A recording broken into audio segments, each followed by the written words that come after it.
कृष्ण कृष्ण कृष्ण हरे हरे हरे राम राम राम हरे हरे हरे कृष्ण कृष्ण कृष्ण हरे हरे हरे राम राम हरे हरे हरे कृष्ण कृष्ण कृष्ण हरे हरे हरे राम राम हरे हरे हरे कृष्ण कृष्ण कृष्ण हरे हरे हरे राम राम हरे हरे हरे कृष्ण कृष्ण कृष्ण हरे हरे हरे राम राम हरे हरे हरे कृष्ण कृष्ण कृष्ण हरे हरे हरे राम राम हरे हरे हरे कृष्ण कृष्ण कृष्ण हरे हरे हरे राम राम हरे हरे हरे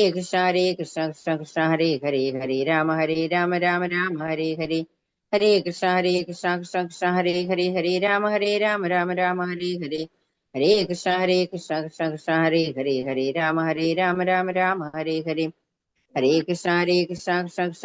हरे राम हरे हरे हरे कृष्ण कृष्ण कृष्ण हरे हरे हरे राम हरे हरे हरे कृष्ण कृष्ण कृष्ण हरे हरे राम हरे हरे हरे कृष्ण कृष्ण कृष्ण हरे हरे राम हरे हरे हरे कृष्ण कृष्ण कृष्ण हरे हरे राम हरे हरे हरे कृष्ण कृष्ण कृष्ण हरे हरे राम हरे हरे हरे कृष्ण कृष्ण कृष्ण हरे राम हरे हरे हरे कृष्ण कृष्ण कृष्ण हरे राम हरे हरे हरे कृष्ण प्रभु जी हरे कृष्ण हरे कृष्ण माताजी हरे कृष्ण പ്രണാമം എല്ലാവർക്കും ഹരേ हरे കൃഷ്ണ हरे ഹരേ കൃഷ്ണ നമുക്ക് പ്രാർത്ഥനയിലേക്ക് കിടക്കാം ഓം നമോ ഭഗവതേ വാസുദേവായ ഓം നമോ ഭഗവതേ വാസുദേവായ ഓം നമോ ഭഗവതേ വാസുദേവായ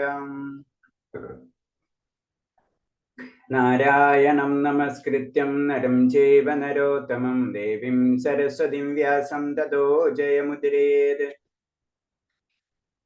നഷ്ടപ്രായേഷു ഭദ്രേഷു നിത്യം ഭാഗവത സേവയാ ഭാഗവതേ ഉത്തമ ശ്ലോകേ ഭക്തിർഭവതി നഷ്ടകി മൂകം കരോതി വാചാലം പങ്കും ലംഘയതേ ഗിരി യത്കൃപതമഹം വന്ദേ പരമാനന്ദമാധവം ശ്രീഗുരു ദീനതാരിണം ശ്രീചൈതന്യമീശ്വരം ज्ञानतिमिरान्धस्य ज्ञानाञ्जलशलाकया चक्षुर्मिलितं येन तस्मै श्रीगुरुवे नमः श्रीचैतन्यं मनोभीष्टं स्थापितं येन भूतले स्वयं रूपकथा मह्यं तथा दिशपान्तिकं वन्देऽहं श्रीगुरु श्रीयुतपदकमलं श्रीगुरुं वैष्णवांशा श्रीरूपं सागरजातं सहनरघुनाथानितं तं सजीवं सादेवं सावधूतं परिजनसहितं कृष्णचैतन्यदेवं श्रीराधा कृष्णपादान् सगणललिता श्रीविशाखानीं तां हे कृष्णा करुणा सिन्धो दीनबन्धो जगत्पते गोपेश गोपिका कान्ता राधा कान्त नमस्तुते तप्त काञ्चन गौराङ्गी राधे वृन्दावनेश्वरी वृषभानुसुते देवी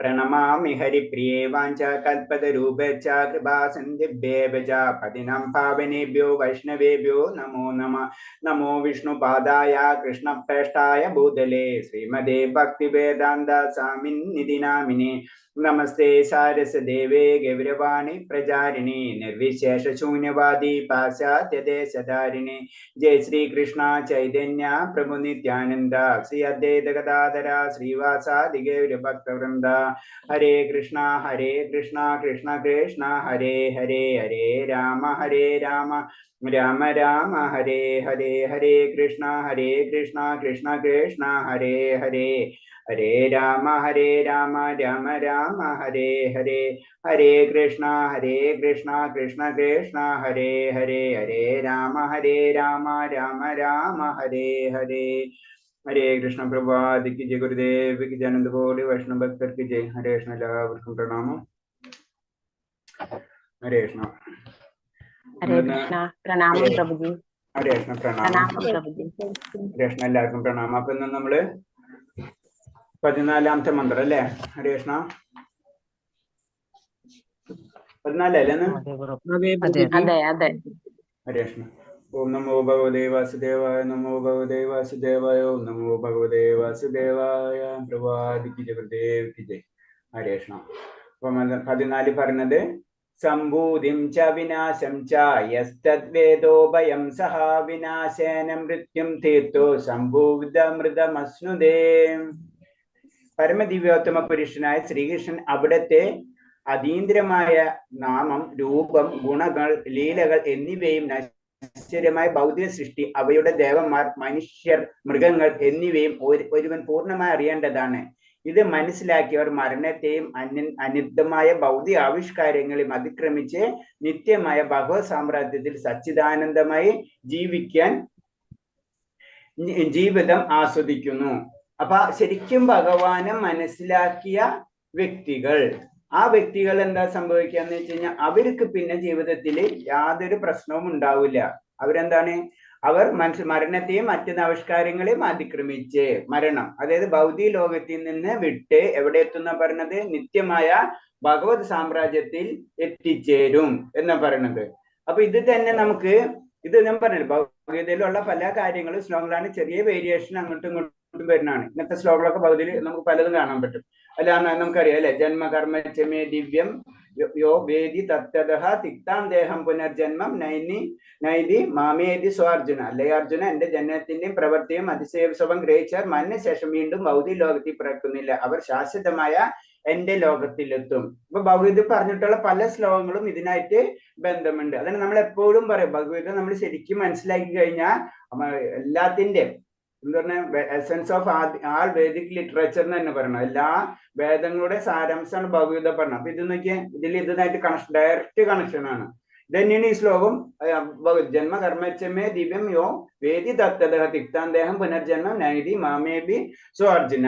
അപ്പൊ അതും ഇത് തന്നെ, അത് തന്നെയാണ് സംഭൂതിയും ച വിനാശം ച യസ്തദ് വേദോഭയം സഹ വിനാശേന മൃത്യും തീർത്തോ സംഭൂദ്യ മൃതമസ്നുദേ എന്ന് പറയുന്നത്. അപ്പൊ രണ്ടും ഒന്ന് തന്നെയാണ്. രണ്ടിലും എന്താ പറയുന്നത്, ഇത് മനസ്സിലാക്കി കഴിഞ്ഞാൽ ഭഗവാന്റെ ആ ദിവ്യമായിട്ട് ഗുണങ്ങൾ, രൂപം, ലീലകൾ ഇതൊക്കെ മനസ്സിലാക്കിയവർ തീർച്ചയായിട്ടും മരണത്തെ ജയിച്ച് അന്യതമായ ബഹിഷ്കാരങ്ങൾ അതിക്രമിച്ച് ഭൗതിക ഇതിൽ നിന്ന് വിട്ട് നിത്യമായ ഭഗവത് സാമ്രാജ്യത്തിന്റെ സച്ചിദാനന്ദമായ ജീവിതം ആസ്വദിക്കുന്നു.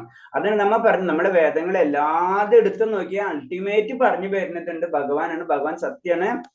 അത് സിമ്പിളായിട്ട് ഞാൻ പറഞ്ഞു വന്നപ്പോഴാണ്, നമ്മള് നോർത്ത് ഇന്ത്യൻസ് അവർ മരിച്ചു കഴിഞ്ഞാൽ, നമ്മളവിടെ കുറവാണ്, മരിച്ചു കഴിഞ്ഞാൽ രാം രാം സത്യ രാം രാം സത്യ മനസ്സിലായി, അപ്പോഴെങ്കിലും അവന് മനസ്സിലാവണം. അതാണ് അതിന്റെ ഒരു ഇൻഡിക്കേഷൻ, മനസ്സിലായി. അപ്പൊ അതാണ്, അത് സത്യമാണ്. അത് ആ സത്യത്തിൽ മനസ്സിലാക്കി അതിനനുസരിച്ച് നമ്മൾ പ്രവർത്തിച്ചു കഴിഞ്ഞാൽ തീർച്ചയായിട്ടും ആ ആനന്ദ ജീവിതം നമുക്ക് ലഭിച്ചിരിക്കും. ഇതാരാ വായിക്കുന്ന വെച്ചാൽ ഒരു 3 പേര് വായിച്ചോളൂ. ഹരേഷ മന്ത്രം. ഹരേഷ. സംഭൂതിം ച വിനാശം ച യസ്തദ് വേദോ ഭയം സഹ വിനാശേന മൃത്യും തീർത്വാ സംഭൂത്യാമൃത നശ്നുതേ. വിവർത്തന പരമദിവ്യോത്തമ പുരുഷനായ ശ്രീകൃഷ്ണൻ അവിടുത്തെ അതീന്ദ്രിയ നാമം, രൂപം, ഗുണങ്ങൾ, ലീലകൾ എന്നിവയെയും നശ്വരമായ ഭൗതിക സൃഷ്ടി, അവയുടെ ദേവന്മാർ, മനുഷ്യർ, മൃഗങ്ങൾ എന്നിവയെയും ഒരുവൻ പൂർണ്ണമായി അറിയേണ്ടതാണ്. ഇത് മനസ്സിലാക്കിയവർ മരണത്തെയും അനിത്യമായ ഭൗതികാവിഷ്കാരങ്ങളെയും അതിക്രമിച്ച് നിത്യമായ ഭഗവത് സാമ്രാജ്യത്തിൽ സച്ചിദാനന്ദമയമായ ജീവിതം ആസ്വദിക്കുന്നു. ഹരേ കൃഷ്ണ. ഹരേ ഒരാൾ വായിച്ചോളൂ. ഗീതാമാതാജി.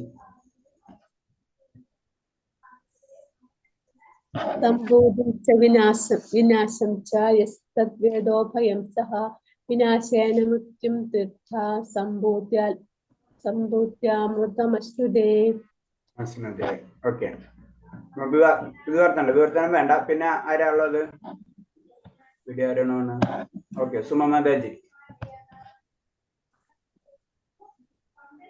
സംഭൂതിം ച വിനാശം ച യസ്തദ് വേദോ ഭയം സഹ വിനാശേന മൃത്യും തീർത്താ സംഭൂത്യാമൃതമസ്നുതേ. വിവർത്തനം വായിക്കാനോ? ഹരേ കൃഷ്ണ. ഹരേ കൃഷ്ണ. ഹരേ കൃഷ്ണ. സംഭൂതിം ച വിനാശം ച യത്തത് വേദോ ഭയം സഹ വിനാശേന മൃത്യും തീർത്വാ സംഭൂത്യാമൃതമസ്നുതേ. Hare Krishna. Hare. Okay, thank you Mataji. Hare. അപ്പൊ നമ്മളിതില് അതിൽ പറയുന്നത് ഭാവാർത്ഥം ഭൗതികതയിൽ മുന്നേറിയിട്ടുണ്ടെങ്കിലും ജന്മ, മൃത്യു, ജര, വ്യാധികളില്ലാത്ത ഒരവസ്ഥ സംജാതമാക്കാൻ അവർക്ക് കഴിയില്ല. ആർക്ക്? ഈ ഭൗതികവാദികൾക്ക്. അവർ വളരെയധികം മുന്നേറ്റങ്ങൾ നേടിയിട്ടുണ്ടെങ്കിലും അവർക്ക് ഈ 4 കാര്യങ്ങൾ ഒരിക്കലും മാറ്റാൻ കഴിയില്ല, അല്ലെ? ഒരു വ്യക്തി എന്തായാലും ജനിച്ചാൽ മരിച്ചിരിക്കും, നോ ഡൗട്ട്. മൃത്യു 2 ഉറപ്പുണ്ട്. ജര, നമുക്ക് ഏജ്ഡ് ആവും, എത്ര വന്നാലും നമുക്ക് ഏജ്ഡ് പ്രോസസ്സ്, റിവേഴ്സ് ഏജിങ്, ഇപ്പൊ അതിനുള്ള പ്രോസസ്സ് ഒക്കെ നടന്നുകൊണ്ടിരിക്കുകയാണ്, റിവേഴ്സ് പ്രോസസ്സ് എന്ന് പറഞ്ഞിട്ട്. അതിന്റെ റിവേഴ്സ് പ്രോസസ് ഒക്കെ ചെയ്തവരൊക്കെ അതിനെ മുന്നേ തട്ടിപ്പോവാണ്, നമുക്കറിയാം കാര്യങ്ങൾ. പിന്നെ വ്യാധി, അസുഖങ്ങളുടെ രൂപങ്ങൾ മാത്രം മാറുന്നുള്ളൂ. അസുഖങ്ങൾ അപ്പോഴും നിലനിൽക്കുന്നുണ്ട് അല്ലെ. പണ്ട് വേറൊരു അസുഖമായിരുന്നു, അന്ന് വസൂരി ആണെങ്കിൽ ഇന്ന് കൊറോണ, അത്രയുള്ള വ്യത്യാസം. അസുഖങ്ങളും നിലനിൽക്കും. അപ്പൊ അതിന് ജന്മ മൃത്യു ജര വ്യാധികളില്ലാത്ത ഒരവസ്ഥ സംജാതമാക്കാൻ അവർക്ക് കഴിയില്ല. ഭൗതികമായ പ്രകൃതിയിൽ സകല വസ്തുക്കളെയും കർശനമായ പ്രകൃതി നിയമങ്ങൾക്ക് അധീനമാണ്. അപ്പൊ പ്രകൃതിയുടെ അത്തരം സ്ട്രിക്റ്റ് ആണ് പ്രകൃതി എന്ന് പറയുന്നത്. അല്ലാണ്ട് ഒരാളെയും പ്രകൃതി വിടില്ല. ഭഗവാൻ വിടും, പക്ഷെ പ്രകൃതി വിടില്ല. അതിന് നമ്മൾ ഭഗവാന്റെ ഭക്തനാവണം എന്ന് പറയുന്നത്. പ്രകൃതിയിൽ തന്നെ കറക്റ്റ് നിയമമാണ്. അതിന് നമ്മൾ ജയിൽ പുള്ളികളെ ജയിലിലാണെങ്കിൽ ജയിൽ വാർഡൻ അത് നിയമം അനുസരിച്ച് തന്നെ പോവാം. അതിനൊരു യാതൊരു എക്സ്ക്യൂസും ഇല്ല. എന്ന് പറഞ്ഞാല് പ്രകൃതിയിലാണെങ്കിൽ പ്രകൃതി നിയമങ്ങൾക്ക് അത് കർശനമായിട്ടുള്ള നിയമങ്ങൾ തന്നെയാണ് നിലനിൽക്കുന്നത്. ജനനം, വളർച്ച, നിലനിൽപ്പ്, ഉൽപാദനം, ക്ഷയം, ഒടുവിൽ മരണം എന്നീ ഘട്ടങ്ങളുടെ എല്ലാ വസ്തുക്കളും കടന്നു പോകുന്നു. അപ്പൊ ഇത് നമ്മൾ എല്ലാ വസ്തുക്കളാണ്. അതിൽ ജീവൻ ഇല്ലാത്തൊന്നും അങ്ങനെ ഒരു കണക്ഷനും ഇല്ല. നമുക്കറിയാം, നമ്മളെ സർഗം, നമ്മൾ പ്രകൃതി വരുന്നു, പ്രകൃതി കുറച്ചാൾ നിലനിൽക്കുന്നു, പ്രകൃതി നശിച്ചു പോകുന്നു. ഇത് തന്നെയാണ് നമ്മൾ എല്ലാത്തിലും നടക്കുന്നത്. ജീവനുള്ള വസ്തുക്കളിലും എല്ലാത്തിലും അതിങ്ങനെ നടന്നുകൊണ്ടിരിക്കുകയാണ്. അപ്പൊ അതിന് ഒരു സ്റ്റാർട്ടിങ്, ഭൗതിക പ്രകൃതിയുടെ പ്രത്യേകത നമുക്കറിയാം. ഒരു സ്റ്റാർട്ടിങ് ഉണ്ടാവും, ഒരു റണ്ണിങ് ഉണ്ടാവും, പിന്നെ ഒരു എൻഡിങ് ഉണ്ടാവും. ഇത് തന്നെയാണ്. ബ്രഹ്മദേവൻ ദശലക്ഷക്കണക്കിന് വർഷങ്ങൾ ജീവിച്ചിരിക്കും. എന്നാലേ ഒരു സൂക്ഷ്മ പ്രാണി ഏതാനും മണിക്കൂറുകൾ മാത്രം. അത്രയുള്ള വ്യത്യാസം. നമ്മളെ ജീവിതം എന്ന് പറയുമ്പോൾ ചിലർ കുറെ കാലം ജീവിച്ചിരിക്കുന്നു, ചിലര് കുറച്ച് ജീവിതമേ ഉള്ളൂ. പക്ഷെ എല്ലാവരും എന്താണ്, സ്റ്റാർട്ടിങ്ങും ഉണ്ട്, റണ്ണിങ്ങും ഉണ്ട്, എൻഡിങ്ങും ഉണ്ട്. ഇങ്ങനെ നടക്കും, പിന്നെ വീഴും. ഇതാണ് നടന്നുകൊണ്ടിരിക്കുന്നത്. ഇതാണ് പ്രകൃതിയുടെ പ്രത്യേകത. ദശലക്ഷക്കണക്കിനുള്ള ബ്രഹ്മാക്കൾ പോലും, ദശലക്ഷക്കണക്കിനുള്ള ബ്രഹ്മാവുകൾക്ക് പോലും ഇന്നോ നാളെയോ മരണം ബാധകമാണ്. ദശലക്ഷക്കണക്കിനുള്ള ബ്രഹ്മാവ് എന്ന് പറഞ്ഞു കഴിഞ്ഞാൽ ഏജ് ആയിരിക്കും ഉദ്ദേശിച്ചതില്.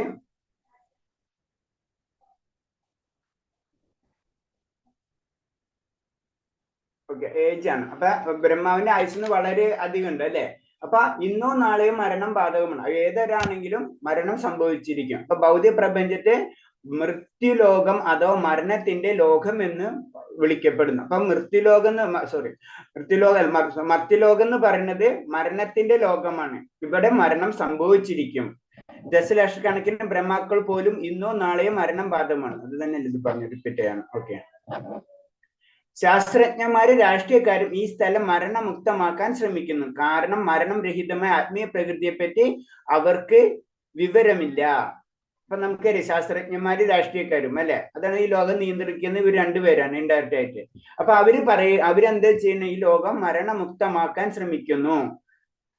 മരണമുക്തം നമുക്ക് ആക്കാൻ പറ്റാത്ത എന്താണ്, നമ്മ മരണമില്ലാത്ത വ്യക്തികളാണ് അല്ലെ. അതാണ് പ്രത്യേകത. നമുക്ക് മരണമില്ലാത്തത് കാരണം കൊണ്ട് നമുക്ക് മരണമുക്തമാക്കാനേ കഴിയില്ല. അതാണ് അതിൽ പറഞ്ഞത്. അപ്പൊ അതിലെന്താണ്, മരണം ഇല്ലാത്തത് കാരണം കൊണ്ടാണ് നമ്മൾ ആത്മാവാണ്. ബാക്കി നമ്മുടെ ശരീരം എന്ന് പറഞ്ഞത് ഭൗതിക ലോകത്തിൽ വരുമ്പോൾ എടുത്തിടാനുള്ള ഒരു വസ്തു മാത്രമാണ്. അപ്പൊ അതിനെ നമുക്ക് ഏത് സമയത്തും നിലനിർത്താൻ കഴിയില്ല. നമുക്ക് ആൾറെഡി മരണമില്ല. പിന്നെ ഇവര് മരണമില്ലാത്ത അവസ്ഥ എന്ന് പറയുന്നത് ഇവരെ ചിന്താഗതിയുടെ ആ വ്യത്യാസം മാത്രമാണ്. അതിന് പറഞ്ഞ ദേഹിനോസ്മിൻ യഥാദേഹ കൗമാരി യൗവനഞ്ചര തത് ദേഹാന്തര പ്രാപ്തി ധീരസ്ഥന മുഹ്യതി എന്ന് പറഞ്ഞത്. അതായത് ജസ്റ്റ് ഒരു റണ്ണിങ് മാത്രമേ ഉള്ളൂ. ഏത് ശരീരം ഇങ്ങനെ ഒരു സ്ഥലത്ത് നിന്ന് ഒരു സ്ഥലത്തേക്ക് മാറിക്കൊണ്ടിരിക്കുന്നു. അതായത് ആത്മാവ് ഒരു പോയിന്റിൽ നിന്ന് ഒരു പോയിന്റിലേക്ക് മാറിക്കൊണ്ടിരിക്കുന്നു മാത്രമേ ഉള്ളൂ. ഇത് ഇവർക്ക് മനസ്സിലാവണില്ല. ആദിന മനുഷ്യർ വേദങ്ങളിൽ നിന്നും ഇതിഹാസങ്ങളിൽ നിന്നും ശാസ്ത്രങ്ങളിൽ നിന്നും ജ്ഞാനം കൈവരിക്കുന്നതിൽ വിമുക്തനാണ്. അപ്പൊ അവർക്ക് അവരെന്താണ്, വേദങ്ങളിൽ നിന്നും ഇതിഹാസങ്ങളിൽ നിന്നോ, അതായത് വളരെ അധികം കാര്യങ്ങൾ ആൾറെഡി എഴുതി വെച്ചിട്ടുണ്ട്. അത് കറക്റ്റാണ്. ഇതേപോലെ തന്നെ എക്സ്പെരിമെന്റും കാര്യങ്ങളൊക്കെ ചെയ്തിട്ടാണ് പല ആചാര്യന്മാരും അത് കറക്റ്റായിട്ട് ചെയ്തു വെച്ചിട്ടുള്ളത്. അതൊന്നും നോക്കാൻ ഇവർക്ക് സമയമില്ല. ആ ശാസ്ത്രജ്ഞാനം ഇവർക്ക് ഇഷ്ടപ്പെടാൻ ആഗ്രഹിക്കുന്നില്ല. ഭഗവാൻ നേരിട്ടിട്ട് തന്നിട്ടുള്ള ആ ജ്ഞാനം ഇവർ സ്വീകരിക്കാൻ തയ്യാറില്ല. ഇവരുടേതായ രീതിയിലുള്ള നിയമങ്ങളും കാര്യങ്ങളും ഉണ്ടാക്കിക്കൊണ്ടിരിക്കുക. അതാണ് അൾട്ടിമേറ്റ് പറയുന്നുണ്ട്. വലിയ വലിയ സയന്റിസ്റ്റുകൾ പറഞ്ഞിട്ടുണ്ട്. അതായത് ഹൈ ലെവലിലുള്ള നോബൽ പ്രൈസ് കിട്ടിയിട്ടുള്ള ആസ്ട്രോഫിസിക്സ് ഒക്കെ പഠിച്ചിട്ട് ഹൈ ലെവൽ അതിൽ ചില സയന്റിസ്റ്റുകൾ പറയുന്നത് വെച്ച് കഴിഞ്ഞാൽ ഈ സയൻസ് ഉയർന്ന് ലാസ്റ്റ് ഒരു പോയിന്റ് എത്തും. അപ്പൊ അത് രണ്ടും കൂടെ മാച്ചാവുന്ന ഒരു പോയിന്റ് എത്തും എന്ന് പറയുന്നുണ്ട്. അപ്പൊ പറഞ്ഞു ഇവർ ഇതിനോടൊന്നും ആഗ്രഹിക്കുന്നില്ല. ഈ ജ്ഞാനം ആൾറെഡി ഉള്ള ജ്ഞാനമാണത്. വിഷ്ണു പുരാണം, 6, 7, 61 ഇപ്രകാരം പ്രസ്താവിക്കുന്നു. വിഷ്ണു ശക്തി പരാപ്രോക്ത ക്ഷേത്രജ്ഞ തഥാ പര്യ അവിക്തകർമ്മ സംജിന തൃതീയ ശക്തി ഇഷ്യതേ. വിഷ്ണു പുരാണത്തിൽ ഭഗവാന് ഉത്കൃഷ്ട ശക്തി പര, അധമ ശക്തി അപര, ഭിന്നമായ ശക്തികളുണ്ടെന്ന് പറയുന്നു. അപ്പൊ ഭഗവാന്റെ തന്നെ 2 ശക്തികൾ. നമ്മ അത് പര എന്ന് പറയുമ്പോൾ ഉത്കൃഷ്ട ശക്തി എന്ന് പറയുമ്പോ എന്താണ് അന്തരംഗ ശക്തിയും, അധമ ശക്തി എന്ന് പറയുമ്പോൾ അപരാശക്തി എന്ന് പറയുമ്പോ ബഹിരംഗ ശക്തിയും. അങ്ങനെ 2 ശക്തികളെ പറ്റി ജനറൽ ആയിട്ട് വിഷ്ണു പുരാണത്തിൽ, എല്ലാ പുരാണത്തിലും പല പല റെഫറൻസുകൾ ഉണ്ടാവും. അപ്പൊ അതിന് 2 ശക്തി. അപ്പൊ ഇതും നമ്മൾ ശ്രദ്ധിച്ചാൽ അറിയാം. ഈ ശ്ലോകം നമുക്ക് ഭഗവതിയിൽ കാണാവുന്നതാണ്. ഭൗതിക പ്രകൃതി അധമ ശക്തി ജീവശക്തി ആജ്ഞയാൽ ആവരണം ചെയ്ത് കാമ്യകർമ്മങ്ങൾ ചെയ്യാൻ പ്രേരിപ്പിക്കുന്നു. അപ്പൊ ഈ അധമ ശക്തിയാണ് നമ്മുടെ ആത്മാവിനെ കവർ ചെയ്യണത് അല്ലെ. അതാണ് നമുക്ക് പഞ്ചഭൂത നിർമ്മിതം എന്ന് പറഞ്ഞ ആ ശരീരം. അതാണ് എന്ത് ചെയ്യിപ്പിക്കുന്നത്? നമ്മളെ കൊണ്ട് കാമ്യകർമ്മങ്ങൾ ചെയ്യിക്കുന്നത്. അപ്പൊ ഞാൻ എന്ന് പറഞ്ഞത് ആത്മാവ്. ആത്മാവിനെ കൊണ്ട് ആരാ ചെയ്യിപ്പിക്കുന്നത്? ഭൗതിക പ്രകൃതി അധമ ശക്തി നമ്മളെ ചെയ്യിപ്പിക്കാൻ പ്രേരിപ്പിക്കുന്നു. അതാണ് പ്രോബ്ലം. പരാപ്രകൃതി എന്നാൽ ഉയർന്ന ശക്തിയാണ്, ശാശ്വതവും മരണരഹിതവുമായ ഭഗവദ്ധാമം. അത് നമുക്കറിയാം. പരാപ്രകൃതി എന്ന് പറഞ്ഞു കഴിഞ്ഞാല് ഓട്ടോമാറ്റിക് ആയിട്ട് ഏത് ശക്തിയാണത്? അന്തരംഗ ശക്തി അല്ലെ. ആ അന്തരംഗ ശക്തിയാണ് ശാശ്വതമായിട്ടുള്ളത്. അവിടെ മരണരഹിതമാണ്. ആ ഭഗവദ്ധാമം എന്ന് പറഞ്ഞ അവിടെ മരണമില്ല. ഇവിടെ മാത്രമാണ്. ഇങ്ങോട്ടും അപരാശക്തിയിലാണ് മരണവും കാര്യങ്ങളും എല്ലാ കാര്യങ്ങളും നടന്നുകൊണ്ടിരിക്കുന്നത്. ഭഗവത്ഗീതയിൽ 8:20 പറയുന്നു, പരസ്തസ്മർ തു ഭാവോന വ്യക്തോ വ്യക്താത് സനാതന യാ സർവേഷു ഭൂതേഷു നശ്യസ്തു ന വിനശ്യതി. ഊർധ്വലോകങ്ങൾ, മധ്യലോകങ്ങൾ, അധോ ലോകങ്ങൾ തുടങ്ങി സൂര്യൻ, ചന്ദ്രൻ, ശുക്രൻ എന്നിവ ഉൾപ്പെടുന്ന ഗ്രഹങ്ങൾ പ്രപഞ്ചത്തിലുടനീളം വ്യാപിച്ചു കിടക്കുന്നു. അപ്പൊ അതില് പല ലോകങ്ങൾ ഉണ്ടെന്നാ പറയണത്. നമുക്കറിയാം അല്ലെ. 7, 14 ലോകം എന്നുള്ള രീതിയിൽ പല ലോകങ്ങൾ, ഊർധ്വലോകങ്ങൾ, മധ്യലോകങ്ങൾ, അധോ ലോകങ്ങൾ. അതായത് 7, 14 ലോകം. അതിൽ തന്നെ പിന്നെ സൂര്യൻ, ചന്ദ്രൻ, ശുക്രൻ എന്നിവ ഉൾപ്പെടുന്ന ഗ്രഹങ്ങൾ പ്രപഞ്ചത്തിലുടനീളം വ്യാപിച്ചിരിക്കുന്നു. അപ്പൊ നമ്മൾ ഉദ്ദേശിക്കുന്ന പ്രപഞ്ചം അല്ലെങ്കിൽ ഭൗതിക പ്രകൃതി എന്ന് പറഞ്ഞതും അത്ര ചെറുതൊന്നല്ല. അപ്പൊ അത്രയും വലുതാണ് അയ ലോകങ്ങൾ തന്നെ. ചില സ്ഥാനതരം ഗ്രഹങ്ങൾ ബ്രഹ്മാവിന്റെ അടുത്ത ദിനത്തിൽ അന്ത്യത്തിൽ വിനാശമടയുകയും ബ്രഹ്മാവിന്റെ അടുത്ത ദിനത്തിൽ വീണ്ടും സൃഷ്ടിക്കപ്പെടുകയും ചെയ്യുന്നു. അത് നമ്മൾ പറയുന്നുണ്ട് അല്ലെ. ഓരോ ദിവസവും ഈ പ്രപഞ്ചം സൃഷ്ടിക്കുകയും പ്രപഞ്ചം നശിക്കും. പ്രപഞ്ചം എന്ന് പറഞ്ഞെന്ന് വെച്ച് കഴിഞ്ഞാൽ ജീവാത്മാക്കള് നശിച്ച് ഒക്കെ നശിച്ചു പോകുന്നുണ്ട്. അപ്പൊ വീണ്ടും ബ്രഹ്മാവ് വരികയാണ്, വീണ്ടും സൃഷ്ടികൾ നടന്നുകൊണ്ടിരിക്കുകയാണ്. അതിന് പറഞ്ഞ ചെറിയൊരു പ്രളയം തന്നെയാണ് അതിന് പറയാ. അതിങ്ങനെ വരും പോവും. പക്ഷെ എന്താണ് അത്യന്തികമായിട്ട് ബ്രഹ്മാവിന്റെ മരണത്തോട് തന്നെ ബ്രഹ്മാണ്ടം തന്നെ നശിച്ചു പോകുന്നത്. അതേവരെ എന്താണ് അന്തിമ കുറച്ച് നേരത്തേക്ക്, അതായത് രാത്രിയുടെ സമയം വീണ്ടും ഭഗവാനിൽ ചെന്ന് വിലയം പ്രാപിക്കുന്നുണ്ട്. ആ ഒരു കാര്യമാണ് അതിൽ പറയുന്നത്. അപ്പൊ ഇതൊക്കെ അറിഞ്ഞ വ്യക്തി ഇതൊക്കെ ഇങ്ങനെയാണ് എന്ന് പറയുമ്പോഴാണ് അറിയുന്ന വ്യക്തിയാണ് പിന്നെ മരണത്തെ അതിക്രമിച്ച് ആത്മീയ ലോകത്തിലേക്ക് കടക്കുന്നത്. ഇത് നമുക്കറിയാണ്. സത്യതേത്ര, ത്രേത, ദാപര, കലി തുടങ്ങിയ ഭൂമിയിലെ ചതുർയുഗങ്ങളെ കാലയളവ് 12,000 വർഷങ്ങൾ. അതിന് 1000 കൊണ്ട് ഗുണിക്കും ബ്രഹ്മാവിന്റെ പകല്. അതേപോലെ തന്നെയാണ് ബ്രഹ്മാവിന്റെ രാത്രി. അത് നമുക്ക് ബ്രഹ്മാവിന്റെ ആയുസ്സിനെ പറ്റി നമ്മൾ പഠിച്ചിട്ടുണ്ട്. അപ്പൊ ഞാൻ അതിലേക്ക് അത് കടക്കണില്ല. ബ്രഹ്മാവിന്റെ ജീവിതാന്ത്യത്തിൽ പ്രപഞ്ചാവിഷ്കാരം മുഴുവനും വിനാശം അടയുന്നു. ഇതൊക്കെ റിപ്പീറ്റ് ചെയ്യുന്ന കാര്യങ്ങളാണ്. നമുക്കറിയാം പ്രപഞ്ചാവിഷ്കാരം അത് ലാസ്റ്റ് ജീവിതം ബ്രഹ്മാവിന്റെ ആയുസ് കഴിയുന്നതോടുകൂടി എന്താണ് കംപ്ലീറ്റ് നശിച്ചു പോകണം. പ്രപഞ്ചം തന്നെ നശിച്ചു പോവുകയാണ്. ഉയർന്ന ലോകമായ സൂര്യനിലും ചന്ദ്രനിലും മറ്റു കഴിയുന്ന ജീവജാലങ്ങളും അതേപോലെ ഭൂമിയിൽ മധ്യലോകത്തിൽ കഴിയുന്നവരും അധോ ലോകങ്ങൾ കഴിയുന്നവരുമെല്ലാം ബ്രഹ്മാവിന്റെ രാത്രി സമയത്ത് പ്രളയ ജലത്തിൽ ആഴുന്നു. ഇത് നമുക്ക് ഇതും അറിയാവുന്നതാണ്. കാരണം എന്താണ്? ഈ ബ്രഹ്മാവിന്റെ രാത്രി സമയത്ത് പ്രളയജലത്തിൽ താഴുന്നു. ഈ പ്രളയജലം എന്ന് പറയാൻ ഉദ്ദേശിക്കുന്ന എന്താണ്? ഭഗവാന്റെ ചുറ്റുമുള്ള ആ ജലം. നമ്മൾ കാരണദാശായി പറയുന്നുണ്ടല്ലോ. അതിന് നമ്മൾ സൃഷ്ടി വരുമ്പോൾ അതിൽ നിന്നാണ്. നമ്മൾ പറയില്ല, നമ്മൾ ഭൂമിയുണ്ട്, നമ്മൾ ഒരു വീടുണ്ടാക്കണമെങ്കിൽ നമുക്ക് മണ്ണ്, സിമെന്റ് ഇതൊക്കെ വേണ്ടി വരും. അത് എവിടെ നിന്ന് എടുക്കുന്നത്? നമ്മള് ഇവിടെ നിന്ന് എടുക്കുന്നത്. എവിടെന്ന്? ഭൂമിയിൽ നിന്നാണ് എടുക്കുന്നത്. അതെടുത്ത് അതിനൊരു രൂപം കൊടുത്ത് കുറച്ചു കാലം നിലനിൽക്കും, കുറച്ചു കഴിയുമ്പോൾ നശിച്ചു പോകും. നശിച്ചു പോയി കഴിഞ്ഞാൽ നശിക്കുന്നുണ്ടായില്ല.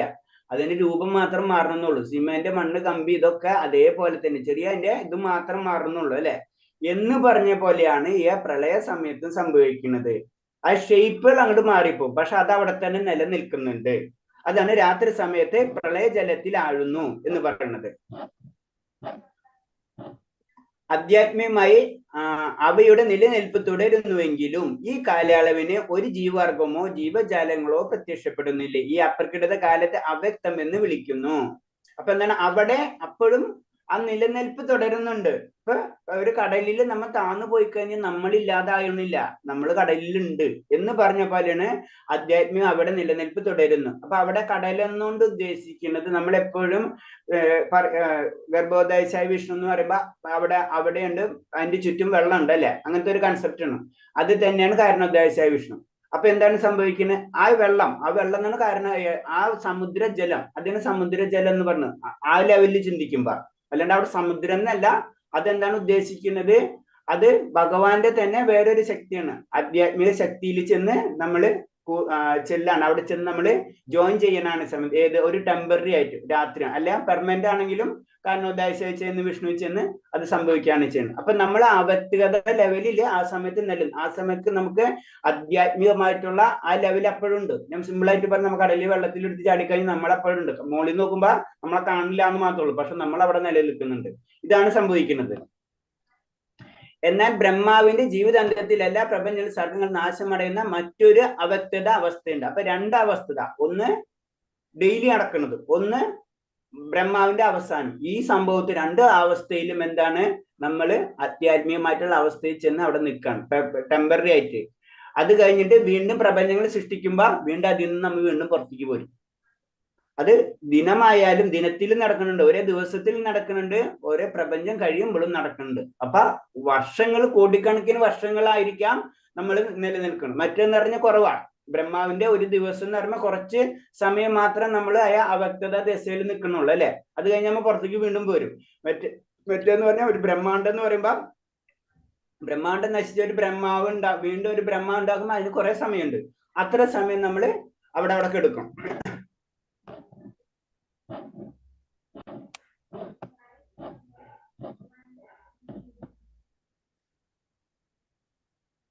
അടുത്തത്, എന്നാൽ ഈ രണ്ട് അവ്യക്ത അവസ്ഥകൾക്ക് അതീതമായി മറ്റൊരു അപ്രകട അവസ്ഥ ആധ്യാത്മിക പ്രകൃതി ഉണ്ട്. ഈ ആധ്യാത്മിക ഗ്രഹങ്ങളെ ശാശ്വതമായി നിലകൊള്ളുന്നു. അപ്പൊ ഇത് രണ്ടും കൂടാതെ, ഇത് പെർമനന്റ് ആണ്, ഇത് രണ്ടും ടെമ്പററി ആണ് ശരിക്കും പറയുന്നത്. ഏത്, നമ്മൾ ഭൗതിക ലോകത്തില് നമ്മൾ നിന്നും നമ്മൾ ചെയ്യുന്ന പല പ്രവർത്തികളും കാണുന്നു, പ്രവർത്തിക്കണം, നമ്മൾ അത് പരിപൂർണമാക്കിയിട്ടില്ല. അത് കാരണം കൊണ്ട് നമുക്ക് അവിടെ ബ്രഹ്മാണ്ടം നശിക്കുമ്പോഴും അതേപോലെ തന്നെ നമ്മളെ ദിനത്തിലും നമ്മൾ അവിടെ ചെന്നിട്ട് ഒരു വീട്ടിൽ പെർമനന്റ് അല്ല, ടെമ്പററി ആയിട്ട് കയറിക്കണ പോലെയാണ്. അത് കഴിഞ്ഞിട്ട് നമ്മൾ വീണ്ടും നെക്സ്റ്റ് വരുമ്പോ വീണ്ടും അതിൽ നിന്ന് പുറത്തേക്ക് വരുന്നു. അപ്പൊ ഇത് അല്ലാതെ ഒരു സ്ഥലമുണ്ട്, ആ സ്ഥലത്തേക്കാണ് നമുക്ക് പോകേണ്ടത്. അതാണ് ആത്മീയ ലോകം എന്ന് പറഞ്ഞത്. ആത്മീയ ലോകം എന്ന് പറഞ്ഞത് ഭഗവാന്റെ തന്നെ ധാമ്, അതായത് ചുരുക്കി പറഞ്ഞു കഴിഞ്ഞാല് നമുക്കറിയാം ഭഗവാന്റെ രശ്മികൾ, പ്രകാശം, പ്രഭാരൂപം, അതായത് വൈകുണ്ഠ ലോകം, അതൊക്കെയാണ് നമ്മുടെ ലക്ഷ്യം. ഇത് ഈ രണ്ടും എന്താ ഒരു ടെമ്പററി സ്ഥലമാണ്. നമ്മൾക്ക് കയറി നിൽക്കാൻ വേണ്ടി, മഴ പെയ്യുമ്പോൾ കയറി നിൽക്കാൻ പറ്റുന്ന സ്ഥലം. ചിലപ്പോൾ വലിയ മഴയാണ്, അപ്പൊ കുറെ നേരം നിൽക്കും. ചിലപ്പോൾ ചെറിയൊരു ചാറ്റൽ മഴയാണ്, അപ്പൊ കുറച്ചു നേരം നിൽക്കും. അതാണ്. അപ്പൊ അത് കഴിഞ്ഞിട്ട് വീണ്ടും നമ്മൾ ഇങ്ങോട്ട് തന്നെ ഇറങ്ങും. കാരണം നമ്മൾ മുക്താത്മാക്കത്തെ ആവാത്തോടത്തോളം കാലം നമ്മൾ ഇത് വീണ്ടിലേക്ക് ഇറങ്ങേണ്ടി വരും. അതിന് ചിലത് ബ്രഹ്മാവിന്റെ പകൽ എന്ന് പറഞ്ഞാൽ കുറച്ചു നേരം ഉള്ളൂ, അല്ല ബ്രഹ്മാണ്ട ആയുസ് എന്ന് പറയുമ്പോ അതിന് കുറെ സമയം പിടിക്കും. വിവിധ ബ്രഹ്മാക്കളുടെ അധികാര പരിധിയിലുള്ള ഭൗതിക പ്രപഞ്ചങ്ങളെല്ലാം ഭഗവത് വിഭൂതിയുടെ 4ൽ 1 ഭാഗവും മാത്രമാണ് ഏകപാദ് വിഭൂതി എന്ന് പറയുന്നത്. അപ്പൊ ഈ പ്രപഞ്ചങ്ങളെല്ലാം വിവിധ ബ്രഹ്മാക്കളുടെ, ഒരു ബ്രഹ്മാവല്ല, അങ്ങനെ കോടിക്കണക്കിന് ബ്രഹ്മാക്കളുണ്ട്. അതിന് അനവധി, അതേപോലെ തന്നെ അത്രയും ബ്രഹ്മാണ്ടങ്ങളുണ്ട്. അത് തന്നെ ഭഗവാന്റെ 4ൽ 1 ഭാഗം, ഭഗവാന്റെ വിഭൂതികളുടെ 4ൽ 1 ഭാഗം മാത്രമേ വരുള്ളൂ. അപ്പൊ ഭഗവാന്റെ ശക്തിനെ നമ്മൾ 100 എടുത്തു കഴിഞ്ഞാൽ 25% മാത്രം എന്ത് വരുള്ളൂ, ഭൗതിക പ്രകൃതി. അതിൽ ഈ ബ്രഹ്മാണ്ടങ്ങളല്ല, കോടിക്കണക്കിന് ബ്രഹ്മാണ്ടങ്ങൾ. അതിന് എത്ര, 75% ആത്മീയ ലോകമാണ്. അതാണ് ഏകപാദ് വിഭൂതി എന്ന് പറയുന്നത്. വിവിധ ബ്രഹ്മാണ്ടങ്ങളുടെ അധികാര പരിധിയിലുള്ള ഭൗതിക പ്രപഞ്ചങ്ങളെല്ലാം ഭഗവത് വിഭൂതിയുടെ 4ൽ 1 ഭാഗം, അത് സെയിം തന്നെയാണ് പറഞ്ഞത്. ഭഗവത് വിഭൂതിയിലെ 4ൽ 3 ഭാഗം അടങ്ങുന്ന ആത്മീയ പ്രകൃതി ത്രിപാദ് വിഭൂതി, 3ൽ 1, അപ്പൊ ബ്രഹ്മാവിന്റെ അധികാര പരിധിക്ക് അപ്പുറമാണ്. ബ്രഹ്മാവിന് അവിടെ ഒരു റോളും ഇല്ല. ഏത് ആത്മീയ ലോകത്ത് ഭഗവാന് ഒരു റോളും ഇല്ല. ഈ എല്ലാ പരിപാടിയും ഏതാണ് ഈ ഭഗവാന്റെ 1/3 സ്ഥലത്താണ് ഈ എല്ലാ കാര്യങ്ങളും നടന്നുകൊണ്ടിരിക്കുന്നത്. അധ്യാത്മ പ്രവൃത്തിയിൽ അധിവസിക്കുന്നത് പരമദിവ്യോത്തമ പുരുഷനായ ശ്രീകൃഷ്ണനാണ്. അവിടെ വസിക്കുന്നത് അധ്യാത്മ പ്രകൃതിയിലെ 75% സ്ഥലത്തിന്റെ അധിപൻ, അതിന്റെ കൺട്രോളറ്. മറ്റേത് ബ്രഹ്മാവാണ്. അല്ലാതെ ഭഗവാൻ കൺട്രോളാണെങ്കിലും നമ്മൾ ഓരോരുത്തർക്കും ഒരു ഏരിയ ഡിവൈഡ് ചെയ്ത് കൊടുത്തിരിക്കും. ഇപ്പൊ നമുക്കറിയാം, പ്രൈം മിനിസ്റ്റർ എല്ലാത്തിനും കൺട്രോളാണെങ്കിൽ എന്താണ് കേരളത്തിന്റെ മുഖ്യമന്ത്രി ആരാണ്? മുഖ്യമന്ത്രി കേരളത്തിന്റെ ഇത് കൊടുത്തിരിക്കുന്ന ആരാണ്? മുഖ്യമന്ത്രിക്കാണ് എന്ന് പറഞ്ഞ പോലെ ഭഗവാൻ അൾട്ടിമേറ്റ് എന്താണ്? ആധ്യാത്മിക പ്രകൃതിയിൽ അധിവസിക്കുകയാണ് ചെയ്യുന്നത്. അതില് ഭഗവാന്റെ നിയമത്തിലാണ് എല്ലാ കാര്യങ്ങളും നടക്കുന്നത്. ഭഗവത്ഗീതയിൽ 8:22 പറയുന്നത് പോലെ അവിടത്തെ സമീപിക്കണമെങ്കിൽ കലർപ്പില്ലാത്ത ഭക്തിയുത സേവനം ചെയ്തിരിക്കണം.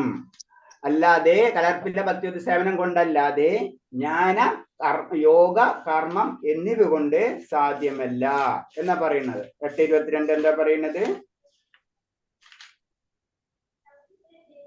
പുരുഷസ്സ പരംപാർത്ഥ ഭക്ത്യാ ലഭ്യസ്തനന്യ യസ്യന്ത ഭൂതാനി യേന സർവമിതം തദം. ശുദ്ധ ഭക്തി കൊണ്ട് മാത്രം പ്രാപ്തനാണ് സർവ്വലിരും മഹാത്മനായ ആ പരമദിവ്യോത്തമ പുരുഷൻ. സ്വധാമസ്ഥനാണെങ്കിലും സർവ്വവ്യാപിയും സർവ്വതയും ഉൾക്കൊള്ളുന്നവനാണ് അദ്ദേഹം. അപ്പൊ ശുദ്ധ ഭക്തി അതുകൊണ്ട് മാത്രം ഭഗവാനെ പ്രാപ്യമാവുള്ളൂ എന്നാ പറയുന്നത്. അതാണ് നമ്മൾ എല്ലാത്തിലും ഈശവാസുപനിഷത്തിലും അതേപോലെ തന്നെ ഭഗവത്ഗീതയിലും അതേപോലെ തന്നെ ഭാഗവതത്തിലും എല്ലാതും അൾട്ടിമേറ്റ് പറഞ്ഞു വരുന്നത് ഭക്തി കൊണ്ട് മാത്രമേ ഭഗവാനെ നമുക്ക് ലഭിക്കുള്ളൂ. അതിനേലും താഴെയുള്ള ജ്ഞാന യോഗ കർമ്മങ്ങൾ ഇതുകൊണ്ടൊന്നും ഭഗവാനെ ലഭിക്കില്ല. അത് ഒരു ചവിട്ടുപടി മാത്രമാണ്. അതാണ് നമ്മൾ മനസ്സിലാക്കേണ്ടത്. അതാണ് ആദ്യമേ തന്നെ ആദ്യം നമ്മൾ പറയുമ്പോൾ സിമ്പിൾ ആയിട്ട് പറഞ്ഞു തരുന്നത് എന്താണ്? കർമ്മത്തിൽ കൂടെ ഭഗവാൻ എത്താം. കർമ്മയോഗം ശരി, ജ്ഞാനയോഗം ശരി, അതിൽ യോഗമുണ്ട്. പക്ഷെ അൾട്ടിമേറ്റ് ഇതൊക്കെ എന്തിനാണ്? ആ ഭക്തി യോഗത്തിലേക്ക് നമ്മളെ കൊണ്ടുപോകാനാണ്. ഭക്തിയോഗമാണ് ഫൈനല്. അതാണ് ഈ ശ്ലോകത്തിൽ കൂടെ ഭഗവത്ഗീതയിൽ പറഞ്ഞു തരുന്നത് തന്നെ. അതായത് പുരുഷംസ പരംപാർത്ഥ ഭക്തി ലഭ്യസ്തനന്യ എന്നാണ് പറഞ്ഞു. ശുദ്ധമായ ഭക്തി കൊണ്ട് മാത്രം പ്രാപ്തനാണ് സർവ്വമഹത്തായ പരമ ദിവ്യോത്തമ പുരുഷൻ. അത് നമ്മൾ എപ്പോഴും മൈൻഡിൽ ഉണ്ടാണ്ട്. അല്ലാണ്ട് വെറും ഊഹാഭാവങ്ങളോ അതങ്ങനെ ചെയ്ത് ഇങ്ങനെ ചെയ്ത് എന്നൊക്കെ പറഞ്ഞിരുന്നിട്ട് ഒരു കാര്യമില്ല. കാമ്യകർമ്മങ്ങൾ ചെയ്യുന്നവർ സൂര്യൻ, ചന്ദ്രൻ എന്നിവർ ഉൾപ്പെടുന്ന സ്വർഗലോക ഗ്രഹങ്ങളിലേക്ക് ഉയർത്തപ്പെടുന്നു. അപ്പൊ ഓരോരുത്തരെ പറ്റിയാണ് പറയുന്നത്. ഞാൻ പറഞ്ഞില്ലേ ചവിട്ടുപടിയാണെന്ന് പറഞ്ഞില്ലേ? അപ്പൊ കാമ്യകർമ്മങ്ങൾ ചെയ്യുന്നവൻ, കാമ്യകർമ്മങ്ങൾ എന്ന് പറയുമ്പോൾ ഭൗതികതയിലുള്ള വ്യക്തികള് അവരെന്താണ്? അവര് കർമ്മകാണ്ഡം വേദങ്ങളിൽ തന്നെ കാമ്യകർമ്മങ്ങൾ എന്ന് പറയുമ്പോ നമ്മളിപ്പോ ചെയ്യുന്ന രീതി കാമ്യകർമ്മം എന്നൊന്നും കൂട്ടാനില്ല. കാരണം എന്താണ്? നമ്മളിപ്പോ വികർമ്മങ്ങളാണ് ചെയ്യുന്നത്. അപ്പൊ അത് വേറെ ലെവല്. അപ്പൊ സാധാരണ രീതിയിൽ കർമ്മം എന്ന് പറയുമ്പോ നമ്മൾ സാധാരണ വേദങ്ങളിൽ പറഞ്ഞിട്ടുള്ള രീതിയിൽ ജീവിക്കുക. ആ വ്യക്തികളെ പറ്റിയാണ് പറഞ്ഞത്. അങ്ങനെ ജീവിച്ചു കഴിഞ്ഞാൽ അവർക്ക് എന്താണ്? ഫസ്റ്റ് ലെവല് അതിലാണ് പറയുന്നത് കർമ്മകാണ്ഡം. വേദങ്ങളിൽ പറഞ്ഞത് ഓരോ പൂജാവിധികൾ, കറക്റ്റ് പൂജാവിധികളൊക്കെ അതിൽ പറഞ്ഞിട്ടുണ്ട്. ഇന്ന ദേവന് ഇന്ന രീതിയിൽ പൂജിക്കണം, ഇന്ന മന്ത്രങ്ങൾ ചെയ്യണം എന്നൊക്കെ പറഞ്ഞിട്ടുണ്ട്. കുറെ ജീവിത രീതികളും പറഞ്ഞു. അങ്ങനെ ജീവിച്ചു പോവുകയാണെങ്കിൽ ആ വ്യക്തികൾ എവിടെയാണ്? സ്വർഗലോക ഗ്രഹങ്ങളിലേക്ക് ഉയർത്തപ്പെടുന്നു. നമ്മുടെ മരണശേഷം നമുക്ക് സ്വർഗലോകങ്ങളിലേക്ക്, അതായത് ഉയർന്ന ലോകം, മർത്യലോകത്തിൽ നിന്ന് ഉയർന്ന ലോകത്തിലേക്ക്, മനുഷ്യന്റെ ഭൂമിയിൽ നിന്ന് നമുക്ക് ഉയരാൻ സാധിക്കും. ജ്ഞാനികളും യോഗികളും ഇതിനേക്കാൾ ഉത്കൃഷ്ടമായ ലോകങ്ങളായ മഹർലോകം, തപോലോകം, ബ്രഹ്മലോകം എന്നിവിടേക്ക് വരുന്നു. അടുത്ത ലെവൽ ജ്ഞാനിയോഗികളാണെങ്കിൽ അവർക്ക് അതിനേൽ അപ്പുറത്തേക്കുള്ള ലോകങ്ങളിലേക്ക്, മഹർലോകം, തപോലോകം, ബ്രഹ്മലോകം എന്നിവിടേക്ക് ഉയർത്തപ്പെടുന്നു എന്നാ പറയുന്നത്. അപ്പൊ അതിന്റെ സ്റ്റെപ്പാണ്. അതിന്റെ അർത്ഥം എന്ന് വെച്ചാൽ ഭഗവാനെ കിട്ടിയിട്ടില്ല. ജ്ഞാനികൾക്കും അതേപോലെ തന്നെ കർമ്മികൾക്കും ഒന്നും ഭഗവാനെ കിട്ടിയിട്ടില്ല. ഒരു ഭക്തിയുത സേവനത്തിൽ വീണ്ടും യോഗ്യത നേടിക്കഴിയുമ്പോൾ, അതാണ് വീണ്ടും യോഗ്യത നേടിക്കഴിയുമ്പോഴാണ് നമുക്ക് പ്രകാശമാനമായ ആത്മീയ വികാസായ ബ്രഹ്മജ്യോതിയിലോ വൈകുണ്ഠ ലോകങ്ങളിലോ ഓരോ വ്യക്തിയുടെ യോഗ്യത അനുസരിച്ച് പ്രവേശിക്കാൻ അനുവദിക്കപ്പെടുന്നു. അപ്പൊ അവിടെ ഇവിടുന്ന് കഴിഞ്ഞു, അവിടെ എത്തുമ്പോ പിന്നെ നമ്മുടെ യോഗ്യതകൾ ചെക്ക് ചെയ്യാണ്. നമുക്ക് ഒറ്റയടിക്ക് അവിടെ എത്തിയെന്നല്ല, ആത്മീയതയിൽ തന്നെ അവിടെ എത്തുമ്പോ തന്നെ അവിടെ തന്നെ പല ലെവലുകളാണ്. ഏത് ലെവലിലാണ് നമുക്ക് കിടക്കേണ്ടതെന്ന് നമ്മ തീരുമാനിച്ചിട്ടാണ് ഇവിടുന്ന് പോണത്. അപ്പൊ അത് വൈകുണ്ഠങ്ങളില്, അവിടെ വൈകുണ്ഠ ലോകങ്ങളുണ്ട് അല്ലെ, അനവധി വൈകുണ്ഠ ലോകങ്ങളുണ്ട്. അതിനിപ്പോ ഒരേ വൈകുണ്ഠനാഥനെ നമ്മൾ ആരാധിക്കുകയാണെങ്കിൽ, നമ്മൾ സപ്പോസ് നരസിംഹ അവതാരത്തെ അവതാരിക്കണമെങ്കിൽ ആ നരസിംഹ ഭഗവാൻ നാഥനായിട്ടുള്ള ആ വൈകുണ്ഠ ലോകത്തിലായിരിക്കും നമ്മൾ കടക്കാം. അങ്ങനെ ഒരേ ദേവതയ്ക്കും ഓരോ രീതിയിലുള്ള വൈകുണ്ഠങ്ങളുണ്ട്. അപ്പൊ അവിടെ അതായത് ഭഗവാന്റെ വിസ്തരണങ്ങളാണ് ഇത്. ഭഗവാന്റെ ജീവാത്മാക്കൾ, ബ്രഹ്മാവ് തൊട്ട് താഴത്തേക്കൊക്കെ ജീവാത്മാക്കൾ എന്നുള്ള കാറ്റഗറിയിൽ വരും. അപ്പുറത്ത് എന്ന് വെച്ചാൽ ഭഗവാന്റെ വിസ്തരണങ്ങളാണ് വരുന്നത്. അവിടെയാണ് വൈകുണ്ഠ ലോകങ്ങളുള്ളത്, അവിടേക്കാണ് കടക്കുന്നത്.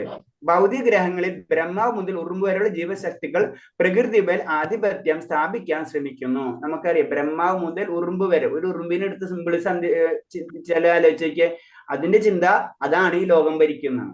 നമുക്ക് കാണുമ്പോ നമുക്ക് അക്സെപ്റ്റ് ചെയ്യാൻ പറ്റില്ല അല്ലെ, ഇതേപോലെ തന്നെ ദേവന്മാര് നമ്മളെ കാണുമ്പോഴും അത്രയും ചിന്തിച്ചാൽ മതി. അപ്പൊ അതിന് എല്ലാവരും ഈ ലോകത്തെ ആധിപത്യം, ആധിപത്യം എന്ന് പറഞ്ഞാൽ എന്താണ്, എല്ലാതും എനിക്ക് വേണ്ടിയാണെന്നുള്ള ചിന്ത. അതാണ് ഈശവാസുപനിഷത്തിലെ ഫസ്റ്റ് മന്ത്രത്തിൽ പറയുന്നത്.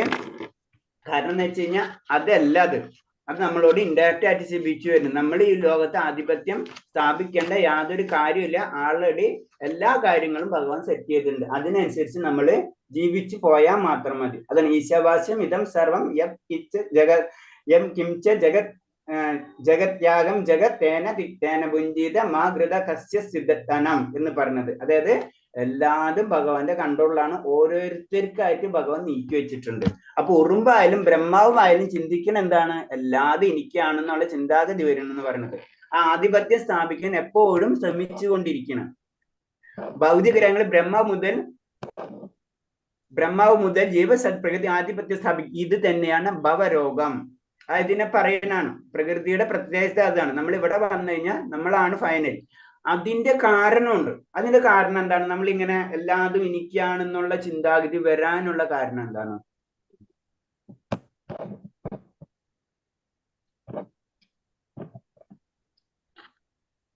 ഹരേ കൃഷ്ണ. ബ്രഹ്മാവ് മുതൽ ഉറുമ്പ് വരെയുള്ള ജീവശക്തികൾ പ്രകൃതിക്ക് മേലിൽ ആധിപത്യം സ്ഥാപിക്കാൻ ശ്രമിക്കുന്നു. അതിന്റെ കാരണം എന്താണ്? നമുക്ക് അങ്ങനെ ഒരു സ്വഭാവം ഉണ്ടാവാനുള്ള കാരണം എന്താണ്? കർമ്മബന്ധനങ്ങള് ശരിയാ, കറക്റ്റ്. വേറെ എന്തെങ്കിലും? ഭൗതിക പ്രകൃതിയുടെ ത്രിഗുണങ്ങളും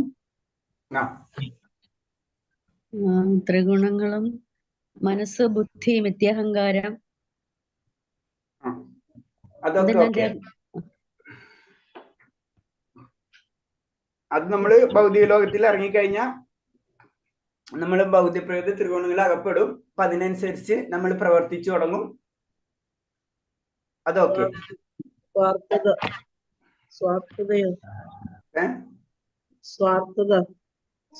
സ്വാർത്ഥത വരാനുള്ള കാരണമാണ് ഞാൻ ചോദിക്കുന്നത്.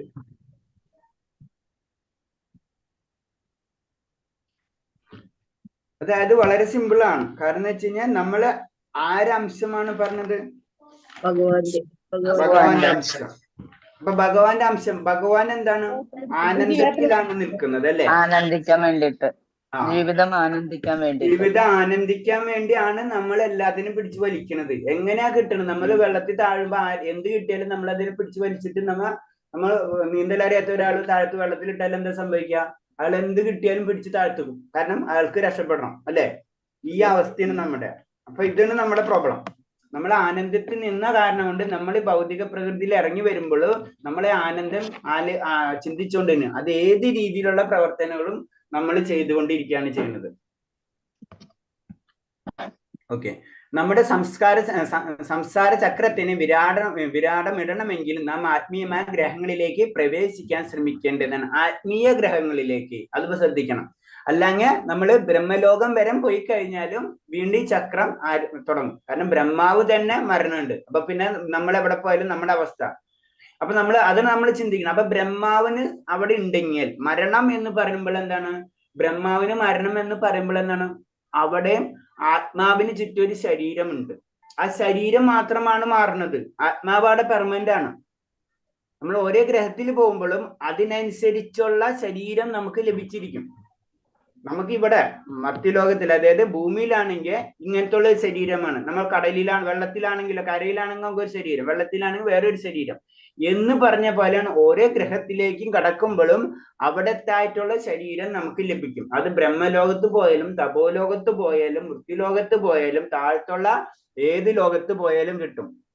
ആ ശരീരം നമുക്ക്, അതിന് നമുക്ക് പറയുന്നത് യാതന ശരീരമൊക്കെ കിട്ടണമെന്ന്. കാരണം അത് നമ്മൾ അങ്ങനെ അനുഭവിക്കേണ്ട ആ ശരീരം നമുക്ക് കിട്ടിയാലും നമ്മൾ അത് അനുഭവിക്കുള്ളൂ, നമുക്കത് ഫീൽ ചെയ്യുള്ളൂ.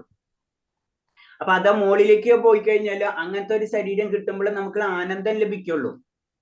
അപ്പൊ അതിന് ഒരേ ശരീരം, അത് കഴിഞ്ഞിട്ട് അതിന്റെ സമയം കഴിയുമ്പോൾ ആ ശരീരം നമ്മൾ വിടാണ് ചെയ്യുന്നത്. അത് ഏത് ലോകത്തിലാണെങ്കിലും ഒരേ രീതിയാണ്. ഇത് മുഴുവനും വിടണേ, ശരീരം മുഴുവനും വിട്ട് കഴിഞ്ഞാലോ, അതായത് ബ്രഹ്മാവ് ലോകം, ബ്രഹ്മാവിന്റെ ലോകം വരെയുള്ള ആ ശരീരം എന്നുള്ള കൺസെപ്റ്റ് വിട്ട് കഴിഞ്ഞാലോ നമ്മള് ആത്മീയമായിട്ടുള്ള ലോകത്തിലേക്ക് കടക്കുള്ളൂ. അതിനു വേണ്ടിയാണ് നമ്മൾ ശ്രമിക്കേണ്ടത്. ബദ്ധജീവാത്മാക്കൾ ഭൗതിക പ്രകൃതിയിൽ ആധിപത്യം സ്ഥാപിക്കാൻ ശ്രമിക്കുന്നതിനാൽ അതിന്റെ കർക്കശമായ നിയമങ്ങൾക്ക് അതീതനെ അവർക്ക് ഭൗതിക ക്ലേശങ്ങൾ അനുഭവിക്കേണ്ടി വരുന്നു. അപ്പൊ നമ്മൾ ഈ ഭൗതിക ലോകത്തിൽ ഇറങ്ങി ഭൗതിക ലോകത്തിന് ആധിപത്യം ശ്രമിക്കുമ്പോഴാണ് നമുക്ക് ഈ ക്ലേശങ്ങൾ വരുന്നത്. അപ്പൊ ഇറങ്ങിയത് തെറ്റ്, പിന്നെ അതിൽ ആധിപത്യം സ്ഥാപിക്കുന്നത് തെറ്റ്.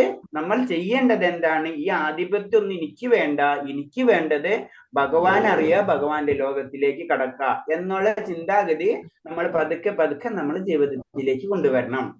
മതധർമ്മം പുനഃസ്ഥാപിക്കുന്നതിന് വേണ്ടിയാണ് ഭഗവാൻ ഈ ലോകത്ത് എത്തുന്നത്.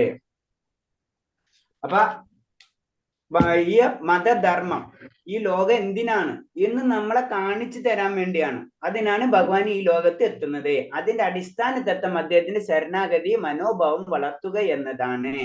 അത് നമുക്ക് ആ ശ്ലോകം അറിയാം അല്ലെ? പരിത്രാണാം സാധൂനാം വിനാശായ ചതുഷ്കൃത ധർമ്മ സംസ്ഥാപനാർത്ഥായ സംഭവാമി യുഗേ യുഗേ. ഭക്തന്മാരെ രക്ഷിക്കാൻ, അതാണ് ധർമ്മം. ഭഗവാന്റെ ധർമ്മം എന്ന് പറഞ്ഞ് ഭക്തന്മാരെ രക്ഷിക്കാനാണ്. അപ്പൊ നമ്മൾ ശരിക്കും മഹാഭാരത യുദ്ധത്തിൽ ചെയ്യുന്നത്, ഭഗവാൻ ചെയ്യുന്ന ധർമ്മം എന്നാൽ ഭക്തന്മാരെ രക്ഷിക്കാണ്. ഏതിലായാലും എടുത്താലും നോക്കിക്കഴിഞ്ഞാല് ഹിരണ്യകശിപുവിന്റെ കാര്യത്തിൽ നിന്ന് ഭക്തനെ രക്ഷിക്കാണ്. അതേപോലെ തന്നെ ഏത് നമ്മൾ, അപ്പൊ അതിൽ കുറെ കാര്യം, അതിന് ധർമ്മത്വ സാക്ഷാൽ ഭഗവത് പ്രണീതം എന്ന് പറഞ്ഞത്. ധർമ്മം എന്ന് പറയുന്നത് ഭഗവാനാണ്, അല്ലെങ്കിൽ നമ്മളല്ല. നമ്മൾ ഓരോ നിയമങ്ങൾ നമ്മൾ ഉണ്ടാക്കിയിട്ട് അതാണ് ധർമ്മം എന്ന് പറഞ്ഞ ധർമ്മമല്ല. അതാണ് ധർമ്മം. അതാണ് പറഞ്ഞ 16 എല്ലാ ധർമ്മങ്ങളും വിടാൻ. ഈ ധർമ്മമൊക്കെ പറഞ്ഞത് നിങ്ങൾ ഉണ്ടാക്കിയിട്ടുള്ളതാണ്, മനസ്സിലായ? അപ്പൊ ആ ധർമ്മങ്ങളൊന്നും അതല്ല. ധർമ്മം എന്ന് പറഞ്ഞു കഴിഞ്ഞാൽ നീ എന്നെ എന്താ പറയാ, നീ എല്ലാ ധർമ്മങ്ങളും വിട്ട് നീ എന്നിൽ സമർപ്പിക്കുക, അതാണ് ധർമ്മം. അപ്പൊ അത് നമ്മൾ മനസ്സിലാക്കണം. അപ്പൊ ധർമ്മം പുനഃസ്ഥാപിക്കാൻ വേണ്ടിയാണ് ഭഗവാൻ ഈ ലോകത്ത് എത്തുന്നത്. അതിന്റെ അടിസ്ഥാനത്തിലാണ് തത്വം, അദ്ദേഹത്തിന്റെ ശരണാഗതി മനോഭാവം വളർത്തുക എന്നതാണ്. അപ്പൊ അതിന്റെ തത്വം അടിസ്ഥാന തത്വം എന്ന് പറഞ്ഞത് അദ്ദേഹത്തിൽ ശരണാഗതി മനോഭാവം വളർത്തും. അപ്പൊ ഇതിന്റെ ഒക്കെ ലക്ഷ്യം എന്ന് പറഞ്ഞത് അൾട്ടിമേറ്റ് അവിടെ എത്തണം, അല്ലാണ്ട് ഇതുമ്മ പിടിച്ചിരിക്കാനല്ല. നമ്മൾ ഈ ഒരു തത്വം വെച്ചിട്ട് ഇതാണ് ധർമ്മം വെച്ച് അതുമ്മ പിടിച്ചിരിക്കാനല്ല. നമ്മൾ ഇതൊരു സ്റ്റെപ്പ് മാത്രമാണ്, ആ സ്റ്റെപ്പിൽ കൂടി. അപ്പൊ അതാണ് ധർമ്മം എന്ന് പറഞ്ഞാൽ തെറ്റാണ്. ധർമ്മം എന്ന് പറഞ്ഞു കഴിഞ്ഞാൽ ഭഗവാന്റെ സേവനമാണ്. അപ്പൊ അതിനു വേണ്ടിയിട്ടുള്ള സ്റ്റെപ്പുകളാണ് നമ്മൾ ഇത്. അപ്പൊ അതിന്റെ സ്റ്റെപ്പുകൾ തെറ്റിക്കഴിഞ്ഞാൽ ഭഗവാൻ ഇറങ്ങും, സിമ്പിൾ ആയിട്ട് പറഞ്ഞു കഴിഞ്ഞാൽ. അതാണ് പരിത്രാണാം സാധുന എന്ന് പറയുന്നത്. പിന്നെ അത് തന്നെയാണ് പറയുന്നത്, സർവധർമ്മം പരിത്യജ മാമേക ശരണം വ്രജ. അതാണ് ധർമ്മം, മനസ്സിലായി? സർവധർമ്മം പരിത്യജ എന്ന് പറഞ്ഞതാണ് ധർമ്മം. ഏത്? മാമേക ശരണം വ്രജ. സർവധർമ്മങ്ങളെ ത്യജിച്ച് എന്നിൽ ശരണം തേടുക. നിർഭാഗ്യവശാൽ പരമ പ്രധാനമായി ഈ ശിക്ഷണത്തെ ദുർവ്യാഖ്യാനം ചെയ്ത് ജനങ്ങൾ പല വിധത്തിൽ വഴിതെറ്റിച്ചിരിക്കുന്നു. അപ്പൊ ഈ പരമപ്രധാനമായിട്ടുള്ള ലക്ഷ്യം അതാണ് ധർമ്മം. അപ്പൊ നീ ഉണ്ടാക്കി വെച്ചിട്ടുള്ളതും നീ അനുഭവിച്ചിട്ടുള്ളതും നീ ചിന്തിക്കുന്നത് ധർമ്മമല്ല. ആ ധർമ്മമൊക്കെ എന്തിനാണ്? ഈ ധർമ്മത്തിലേക്കുള്ള ഒരു വഴികാട്ടിയാണ്. അതാണ് നമ്മളിപ്പോ അതില് മഹാഭാരത യുദ്ധത്തില് ദ്രോണരെ വധിക്കുന്നത്. നമ്മൾ ചിന്തിക്കാൻ പറ്റില്ല അല്ലേ? ദ്രോണരെ വധിക്കുക എന്ന് പറയുമ്പോ സ്വന്തം ഗുരുവിനെയാണ് വധിക്കുന്നത്. അപ്പൊ അപ്പൊ അതെന്താണ് ഭഗവാൻ അങ്ങനെ പറയുന്നത് എന്നൊക്കെ നമ്മൾ ചിന്തിക്കും. അപ്പൊ അൾട്ടിമേറ്റ് ഇതൊന്നല്ല ധർമ്മം. ധർമ്മം എന്ന് പറഞ്ഞു കഴിഞ്ഞാൽ ഭഗവാൻ ആരാധിക്കുക, ബാക്കിയുള്ളവർക്ക് അതിന്റെ ഒരു സപ്പോർട്ടിങ് സാധനമാണ്. അതാണ് അവർ നിർഭാഗ്യവശാൽ പരമപ്രധാനമായ ശിക്ഷണത്തെ ദുർവ്യാഖ്യാനം ചെയ്ത് ജനങ്ങളെ പല വിധത്തിൽ വഴിതെറ്റിച്ചിരിക്കുന്നു. അപ്പൊ ഇത് രണ്ടും രണ്ടാണെന്ന് നമുക്ക് മനസ്സിലാക്കി തരാണ്. അത് തെറ്റെന്നല്ല, അതാണ് ശരിയല്ല, അതാണ് ശരിയെന്ന് നമ്മൾ ചിന്തിക്കാൻ പാടില്ല. നിർഭാഗ്യവശാൽ പരമപ്രധാനമായി ശിക്ഷണത്തെ ദുർവ്യാഖ്യാനം ചെയ്ത്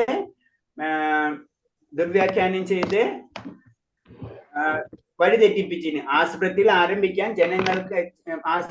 ആരംഭിക്കാൻ ജനങ്ങൾക്ക് ഉത്ബോധിപ്പിക്കുന്നു. അതാണ് ആ തെറ്റിദ്ധാരണ പറയുന്നത്. ഇപ്പൊ എന്തെന്ന് പറഞ്ഞ ആസ്പത്രി തുടങ്ങുന്നത് തെറ്റല്ല, അതാണ് ധർമ്മം.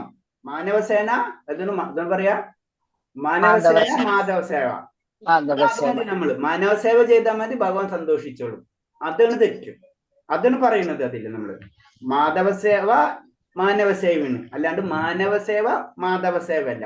ഇത് രണ്ടും തിരിച്ചിട്ടിട്ട് നമ്മളെ ചതിക്കുകയാണ് ചെയ്യുന്നത്. അതാണ് പറയുന്നത്. മാധവനെ സേവിക്ക, അല്ലാണ്ട് മാനവനെ സേവിക്കല്ല. മാധവനെ സേവിച്ചു കഴിഞ്ഞാൽ അത് മാധവ സേവയാണ്. അതാണ് നമ്മൾ പറയുന്നത്. നമ്മൾ എന്താ കൊടുക്കേണ്ടത്? നമ്മൾ ഏറ്റവും വലിയ ദാനം എന്താണ് പറയുന്നത്? ഏറ്റവും വലിയ ദാനം എന്ന് പറഞ്ഞത് ഭഗവാന്റെ നാമം കൊടുക്കുക, അല്ലെ? ഭഗവാനെ കൊടുക്കണതാണ് ഏറ്റവും വലിയ നാമം.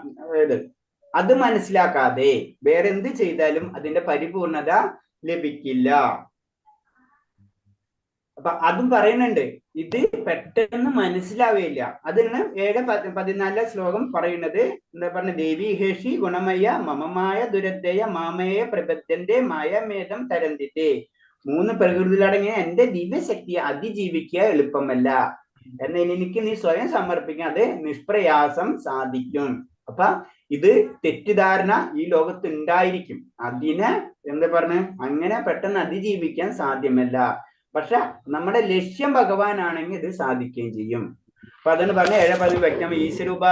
ഈശ്വരബോധം വളർത്തിയാൽ മാത്രമേ ശക്തമായ പ്രപഞ്ച ശക്തിയെ ശാന്തമാക്കാൻ കഴിയുള്ളൂ. അപ്പൊ ഭക്തിയിൽ കൂടെ മാത്രമേ ഇങ്ങനത്തെ തെറ്റിദ്ധാരണകൾ നമ്മൾക്ക് മാറ്റാൻ കഴിയുള്ളൂ.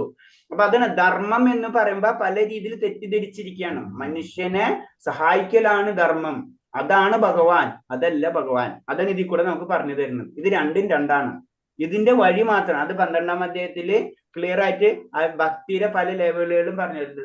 8 തൊട്ട് 12 വരെയുള്ള ശ്ലോകങ്ങൾ കറക്റ്റ് ആയിട്ട് അതിൽ പറഞ്ഞിട്ടുണ്ട്. അതിലാണ് പറഞ്ഞത് ഒന്നും പറ്റാത്തവരും എന്ത് ചെയ്യേണ്ടത്, ഒന്നും ചെയ്യാൻ പറ്റില്ല എന്ന് പറയുന്നത് കുറച്ച് ജീവകാരുണ്യ പ്രവർത്തനങ്ങളിലും ചെയ്യാം.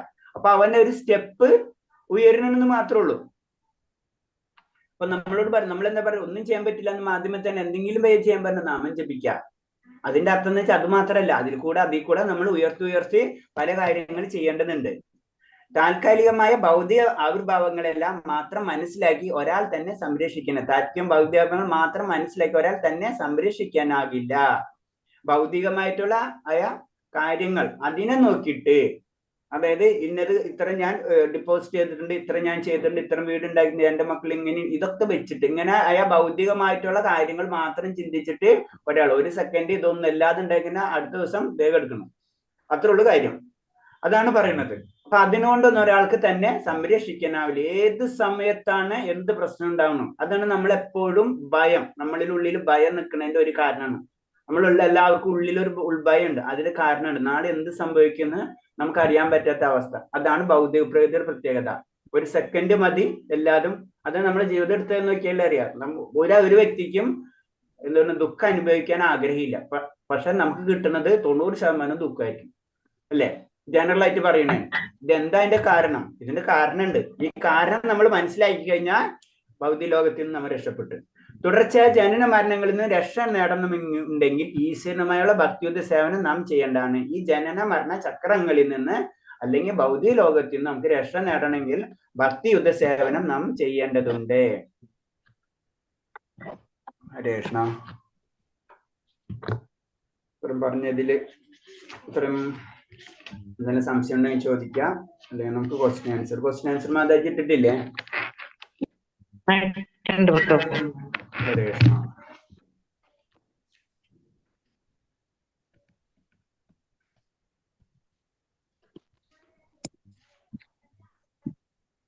വായിച്ചോളൂ മാതാജി. മന്ത്രം 14 വിശദമാക്കും. ഗ്രൂപ്പിലിട്ടില്ലേ മാതാജി? ആ ഉണ്ട്, ഇട്ടിട്ടുണ്ടല്ലേ അല്ലേ? ഇട്ടിട്ടുണ്ട്. ആ ഓക്കെ ഓക്കെ ഓക്കെ, ഒരു സെക്കൻഡ് ഞാനൊന്ന് എടുത്തോട്ടെ.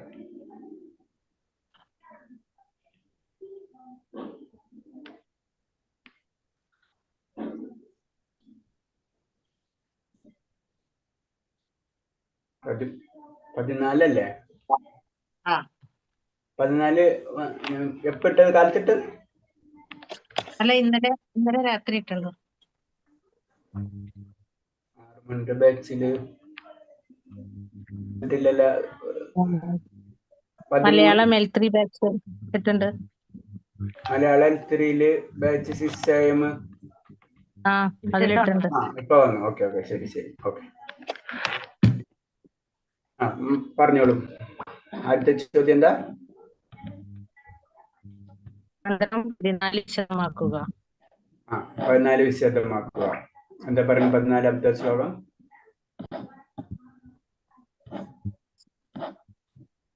പരമദിവ്യോത്തമ പുരുഷനായ ശ്രീകൃഷ്ണൻ അവിടുത്തെ അതീന്ദ്രിയ നാമം, രൂപം, ഗുണങ്ങൾ, ലീലകൾ എന്നിവയെയും നശ്വരമായ ഭൗതിക സൃഷ്ടി, അവയുടെ ദേവന്മാർ, മനുഷ്യർ, മൃഗങ്ങൾ എന്നിവയെയും ഒരുവൻ പൂർണ്ണമായി അറിയേണ്ടതാണ്. ഇത് മനസ്സിലാക്കിയവർ മരണത്തെയും അനിത്യമായ ഭൗതിക ആവിഷ്കാരങ്ങളെയും അതിക്രമിച്ച് നിത്യമായ ഭഗവത് സാമ്രാജ്യങ്ങളിൽ സച്ചിദാനന്ദമയമായ ജീവിതം ആസ്വദിക്കുന്നു. ഭഗവാനെ അറിഞ്ഞവർ അല്ലേ? ഭഗവാന്റെ നാമങ്ങളും രൂപങ്ങളും ഗുണങ്ങളും എല്ലാം അറിഞ്ഞവർ. അത് തന്നെ ഭഗവതിയിലെ ആ ശ്ലോകം അത് തന്നെ അല്ലെ? ജന്മകർമ്മച്ചമേ ദിവ്യം ഏവം യോവേദി തത്തത അല്ലെ? തിക്താന്തേഹം പുനർജന്മ നൈതി മാമേതി സ്വാർജുന. അപ്പൊ അത് തന്നെയാണ് ഈ ശ്ലോകം വരുന്നത്. ഓക്കെ, അടുത്തത്. എന്തുകൊണ്ടാണ് ഭൗതിക പ്രപഞ്ചത്തെ മർത്യലോകം അഥവാ മരണത്തിന്റെ ലോകം എന്ന് വിളിക്കപ്പെടുന്നത്?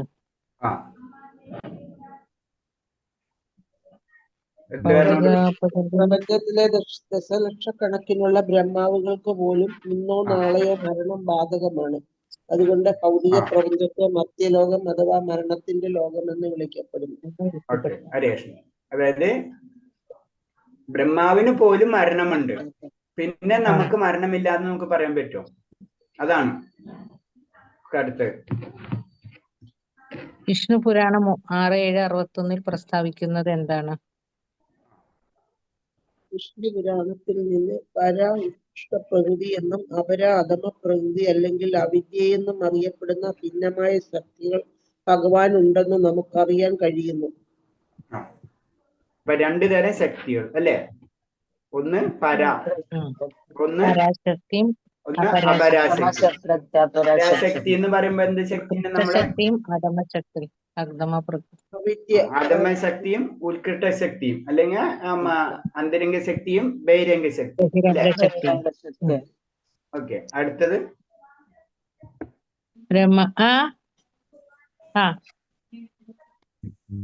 ബ്രഹ്മാവിന്റെ ഒരു പകലിനെ അല്ല, അതിൽ നിന്നൊന്ന് ഭഗവാന്റെ അധമശക്തിയും ഉയർന്ന ശക്തിയും ഏതാണ്? ഭഗവാന്റെ അധമശക്തിയും 4ാമത്തെ പറഞ്ഞ ഭഗവാന്റെ അധമശക്തിയും ഉയർന്ന ശക്തിയും ഏതാണ്? അത് പറഞ്ഞില്ലേ? ഭഗവാന്റെ അധമശക്തി ജീവസത്തെയും. അധമശക്തി ജീവസത്യ അല്ലല്ലോ. അല്ല സോറി. ആത്മശക്തി എന്ന് പറഞ്ഞാൽ ഭൗതിക പ്രകൃതി, ഉയർന്ന ശക്തി എന്ന് പറഞ്ഞു കഴിഞ്ഞാൽ ഭഗവത് ധാമം. ഉയർന്ന ശക്തി ശാശ്വതവും മരണരഹിതവുമായ ഭഗവത് ധാമം. ഓക്കെ, ശരി. അടുത്തത് ബ്രഹ്മാവിന്റെ ഒരു പകലിനെ എന്താണ് പറയുന്നത്? കൽപ്പം. ബ്രഹ്മാവിന്റെ പകലിനെയാണ് കൽപ്പം എന്ന് പറഞ്ഞത്. ചതുർയുഗങ്ങളുടെ കാലയളവ് എത്രയാണ്?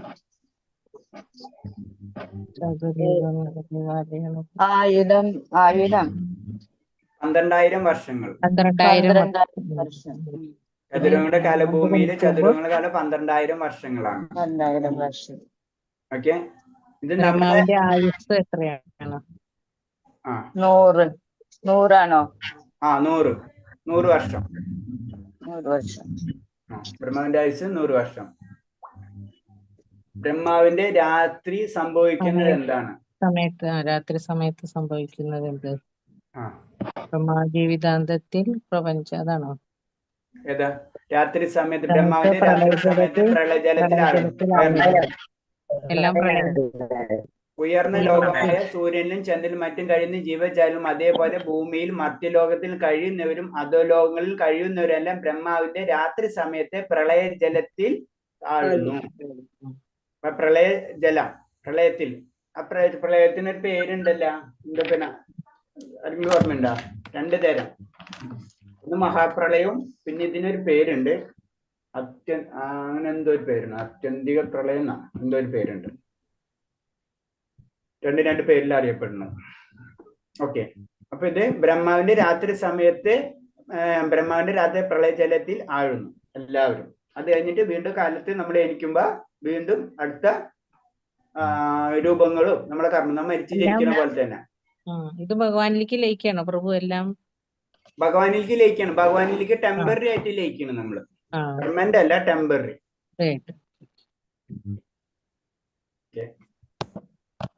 പ്രളയജലം എന്ന് പറയുമ്പോ ഭഗവാന്റെ ശക്തിയായി മാറിയത്. അല്ലാതെ നമ്മള് വെള്ളം ഇങ്ങനെ വന്ന് തെളിച്ച് വെള്ളം വന്ന് ഇങ്ങനെ ഭൂമി നശിച്ചു പോകുന്നല്ല അതിന്റെ അർത്ഥം. അത് നമ്മുടെ കൺസെപ്റ്റ് ഒന്ന് മാറ്റണം, മനസ്സിലായില്ലേ? അതിങ്ങനെ കുറെ വെള്ളപ്പൊക്കം വന്ന് നശിച്ചു പോകുന്നല്ല, വെള്ളം മുഴുവനും മൂടിക്കെടുക്കുന്നല്ല അതിന്റെ മീനിങ്.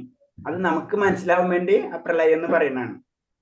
അത് ഭഗവാന്റെ തന്നെ കാരണജലം എന്ന് പറഞ്ഞില്ലേ, മനസ്സിലായി? അതിലാണ് അത് നമ്മൾ ചെന്ന് ലയിക്കുന്നത്. അതാണ് ജലം. അപ്പൊ അതൊരു രീതിയാ, കൺസെപ്റ്റ് മനസ്സിലാക്കാൻ വേണ്ടിയാണ് നമ്മൾ അതിൽ മനസ്സിലാക്കുന്നത്. അല്ലാണ്ട് അവിടെ ഭഗവാന്റെ ലോകത്ത് ഇപ്പൊ നമുക്ക് എടുക്കുമ്പോ സമുദ്രത്തില് എന്താ അനന്തന്റെ ഇതില് അവിടെ കുറെ സമുദ്രമുണ്ട്, അവിടെ വെള്ളമുണ്ട്, ആ വെള്ളത്തിൽ ഇങ്ങനെ അങ്ങനെയല്ല അത് മനസ്സിലാക്കേണ്ടത്. അത് ഇപ്പൊ നമുക്ക് മനസ്സിലാവുന്നുണ്ടല്ല, കാരണം അതായത് വിഷ്ണുവിന്റെ ശക്തിയാണ്, അതിൽ നിന്ന് ബ്രഹ്മാണ്ടങ്ങൾ വരുന്നത്. അപ്പൊ കാരണം സമുദ്രമാണ്, അപ്പൊ കാരണ സമുദ്രമാണ് അത് പറയുന്നത്. അപ്പൊ അങ്ങനെയാണ് അത് മനസ്സിലായത്. സമുദ്രം എന്ന് പറയുമ്പോൾ നമ്മൾക്ക് എന്താണ് ചിന്താഗതി വരുന്നത്? നമ്മൾ സമുദ്രം എന്ന് പറഞ്ഞാൽ കടലാണ് കാണുന്നത്, വെള്ളമാണ് കാണുന്നത്. അതാണ് അതിന്റെ ഒരു തെറ്റിദ്ധാരണ നമുക്ക് വരുന്നത്.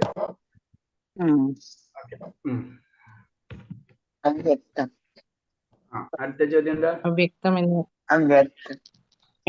എന്ന് വിളിക്കുന്നത് എന്തിനാണ്? അവ്യക്തം എന്ന് വിളിക്കുന്നത് എന്തിനാണ്? ആധ്യാത്മികമായി നിലനിൽപ്പ് തുടരുന്നുവെങ്കിലും ഈ കാലയളവിൽ ഒരു ജീവിവർഗമോ ജീവജാലങ്ങളോ പ്രത്യക്ഷപ്പെടുന്നില്ല. ആത്മീയമായി അവ നിലനിൽക്കുമെങ്കിലും ഈ അപ്രകടിത കാലത്തെ അവ്യക്തം എന്ന് വിളിക്കും. മറ്റൊരു അവ്യക്ത അവസ്ഥ. 2 അവ്യക്ത അവസ്ഥകൾക്ക് അധികം മറ്റൊരു അപ്രകടിയ അവസ്ഥയുണ്ട്. അത്യാനും പ്രകൃതിയുണ്ട്. ആധ്യാത്മിക ഗ്രഹങ്ങൾ ഓക്കെ ശാശ്വതമായി നിലകൊള്ളുന്നു. ഓക്കെ, ഇനി അടുത്തത് പ്രഭുജി, ഇപ്പം പ്രളയജലത്തിന്റെ കാര്യം പറഞ്ഞില്ലേ, അതിന് മറ്റൊരു പേരുണ്ടെന്ന് പറഞ്ഞില്ലേ? അത് കൽപ്പാന്തം എന്നാണോ കൽപ്പാന്തം എന്നാണോ പറയുന്നേ? അങ്ങനെയാണോ? ഇല്ല, കൽപ്പാന്തല്ല. കൽപ്പം എന്ന് പറയുന്നത് കൽപ്പത്തിനാന്തം, അതല്ല. അല്ലാണ്ട് ഒരു എന്തൊരു ഞാനത് നോക്കിയിട്ട് പറഞ്ഞുതരാം, നാളെ ഓർമ്മിപ്പിച്ചാൽ മതി. ഓക്കെ, അതിന്റെ പ്രളയത്തിന്റെ ഒരു പേരുണ്ട് 2. ഒന്ന് മഹാപ്രളയം, ഇത് അത്യന്തിക അങ്ങനെ എന്തൊരു പേരാണ്. നാളെ ഒന്ന് ഓർമ്മിപ്പിച്ചാൽ മതി, ഞാനത് പറഞ്ഞുതരാം. ഓക്കെ, ഞാൻ നോക്കട്ടെ. പിന്നെ അടുത്തത് എന്താ? ഏകപാദ വിഭൂതി അല്ലെ, ശ്രീപാദ വിഭൂതി. 3 വിഭൂതികളെ 2 തരം വിഭൂതികളെ പറ്റി പറയാൻ പറഞ്ഞു. അതെന്താണ്? വിവിധ ബ്രഹ്മാക്കളുടെ അധികാര പരിധിയിലുള്ള ഭൗതിക പ്രപഞ്ചങ്ങളെല്ലാം ഭഗവത് വിഭൂതിയുടെ 4ൽ 1 ഭാഗം മാത്രമാണ്. ഏകപാദ വിഭൂതി. ഇത് അധമശക്തിയാണ്. ഒന്നടങ്ങുന്നു.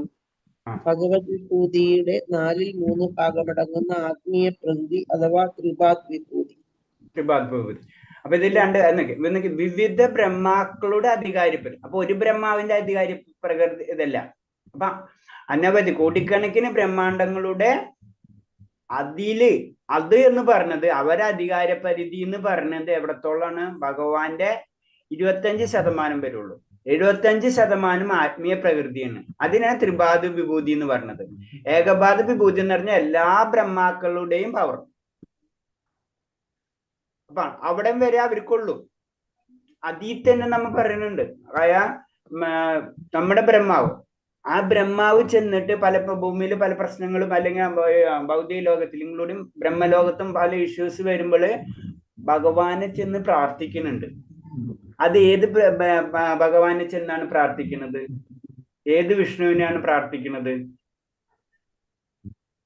എവിടെ നിന്നിട്ട് അവരിങ്ങനെ ഒരു നദിയുടെ ഒരു സമുദ്രത്തിന്റെ ഇപ്പുറത്ത് നിന്നിട്ട് സംസാരിക്കുന്നതായിട്ടാണ് നമുക്ക് അങ്ങനല്ല കാണാറ്, അങ്ങനല്ലേ? ഇങ്ങനെ ഒരു സമുദ്രം ഉണ്ട്, ആ സമുദ്രത്തിന്റെ അടുത്ത് ചെന്നിട്ട് ഇങ്ങനെ പ്രാർത്ഥിക്കുന്ന പോലെയാണ് അല്ലെ നമ്മളിങ്ങനെ ചിത്രങ്ങളിലും അല്ല അതിനെന്തായിരുന്നു അങ്ങനത്തെ എത്തി ചെന്നിട്ടുണ്ടെന്ന് പറഞ്ഞിട്ടില്ലേ? സാഗരം എവിടെ നിൽക്കുന്നത്? ക്ഷീരോദാശായി വിഷ്ണു അല്ലെ? ശ്രദ്ധിക്കണം അല്ലെ? ക്ഷീരോദാശായി വിഷ്ണുവിന്റെ എത്തി ചെന്നിട്ടാണ് ആര് പറയുന്നത്? ബ്രഹ്മാവും അതുപോലെ തന്നെ ദേവന്മാരും ചെന്നിട്ട് ഇവിടുത്തെ സങ്കടം പറയുന്നത്. അപ്പൊ ക്ഷീരോദാശായ വിഷ്ണുവിനെ പറ്റി നമ്മൾ എന്താ പറയുന്നത്? ക്ഷീരോദാശായ വിഷ്ണു എന്ന് പറയുന്ന എല്ലാ ജീവാത്മാക്കളുടെയും ഹൃദയത്തിൽ ഉൾക്കൊള്ളുന്ന പറയുന്നത് അല്ലെ? ഹൃദയത്തിൽ. കാരണോദാശായ വിഷ്ണുവിന്റെ ഗർഭോദാശായ വിഷ്ണു എന്താണ്? ആ ഗ്രഹങ്ങൾ ഉണ്ടാക്കാണ് ചെയ്യുന്നത്, അതിനുള്ളിലുള്ള എല്ലാ കാര്യങ്ങളും സെറ്റ് ചെയ്യാണ് ഗർഭോദാശ. കാരണോദാശായ വിഷ്ണു എന്താണ്? ജസ്റ്റ് സ്ട്രക്ചർ ഉണ്ടാക്കണം, പിന്നെ ഉള്ളിലെ എല്ലാ സാധനവും ഫില്ല് ചെയ്യുന്നത് ആരാണ്? ഗർഭോദാശായ വിഷ്ണു. പിന്നെ അതിന് ജീവൻ കൊടുക്കുന്നത് ആരാണ്? അതാണ് ക്ഷീരോദാശായ വിഷ്ണു. ഈ ക്ഷീരോദാശായ വിഷ്ണുവിന്റെ അടുത്താണ് പോണത്. അപ്പൊ അവിടെ ഒരു കാര്യം കൂടി ഉണ്ട്. ഈ ഗർഭോദാശായ വിഷ്ണു ഒരു പ്രപഞ്ചങ്ങൾ ഉണ്ടാക്കുമല്ല, ഈ പ്രപഞ്ചങ്ങൾ അപ്പൊ ബ്രഹ്മാവിന്റെ പ്രപഞ്ചം ഉണ്ടല്ല, ഇതിന്റെ ഉള്ളിൽ തന്നെ ക്ഷീരോദാശായ വിഷ്ണുവിന്റെ ഒരു സ്ഥലമുണ്ട്. ക്ഷീരോദാശായ വിഷ്ണുവിന് അതാണ് വിഷ്ണു ലോകം എന്ന് പറയുന്നത്. നമ്മൾ ബ്രഹ്മാണ്ടം എടുത്ത് നമ്മളെ ബ്രഹ്മാണ്ടം ഈ 7-14 ലോകമുണ്ട് അല്ലെ? അതിന്റെ നമ്മൾ ബ്രഹ്മാവിന്റെ ഉള്ളിലും ക്ഷീരോദാശായ വിഷ്ണു ഉണ്ട്. ഓക്കെ, അപ്പൊ അത് ക്ലിയർ ആയി. പിന്നെ ഈ ലോകത്ത് എന്തെങ്കിലും പ്രോബ്ലം വരുമ്പോ ഭഗവാൻ എവിടെ ഇരിക്കുന്നത്? ഏറ്റവും ടോപ്പിലാണ് ഇരിക്കുന്നത്. ഇത്രയും ദൂരത്ത് ചെന്നൊന്നും പറയാൻ പറ്റില്ല. അതിനുവേണ്ടി ഈ ഭൗതിക ലോകം, അതായത് 7-14 ലോകത്തില് ഒരു ലോകത്തില് അതിൽ ഒരു സ്ഥലത്ത് എവിടെ ഇരിക്കുന്നുണ്ട്? ക്ഷീരോദാശായി ഉണ്ട്. അവിടെ ചെന്നിട്ടാണ് ആര് പറയുന്നത്? ബ്രഹ്മാവ് പറയുന്നത്. കാരണം ബ്രഹ്മാവിന് ഒരിക്കലും ഭഗവാനായിട്ട് നേരിട്ട് കണക്ഷൻ ഇല്ല. അങ്ങനെ അവിടെ കൊടുക്കുന്ന പ്രാർത്ഥനയാണ് എവിടെ എത്തുന്നത്? ഭഗവാനിലേക്ക് എത്തുന്നത്. അതായത് ഞാൻ ഒരു പ്രാവശ്യം പറഞ്ഞിട്ടുണ്ടോ, നിങ്ങളോട് പറഞ്ഞിട്ടുണ്ടോ എന്ന് അറിയില്ല. അതായത് ഇപ്പൊ അമേരിക്കൻ എംബസി ഇന്ത്യയിലുണ്ട്. നമുക്ക് എന്തെങ്കിലും കാര്യം ഉണ്ടെങ്കിൽ അമേരിക്കൻ എംബസിനോട് പറയുകയാണെന്ന് വെച്ചാൽ അവരാണ് സർക്കുലേഷൻ ചെയ്യുന്നത്, അങ്ങോട്ട് അയക്കുന്നത് പല പോയിന്റ്സിൽ. അതായത് ശരിക്കും അതാണ് അമേരിക്കൻ എംബസി എന്ന് പറഞ്ഞാൽ അമേരിക്ക തന്നെയാണ് ഇന്ത്യയിലത്തെ അല്ലെ? അമേരിക്കൻ എംബസിനെ അറ്റാക്ക് ചെയ്ത് അമേരിക്കനെ അറ്റാക്ക് ചെയ്യുന്ന പോലെ തന്നെയാണ് എന്നത് പറഞ്ഞ പോലെയാണ് ഇതിന്റെ ഉള്ളിൽ ക്ഷീരോദാശായ വിഷ്ണുവിന്റെ ലോകം എന്ന് പറയുന്നത്. അതാണ് ക്ഷീരസാഗരം എന്ന് പറയുന്നത്. അങ്ങനെ ഒരു ലോകം ഇവിടെ ഉണ്ട്, അവിടെയാണ് ചെന്നിട്ട് പറയുന്നത്.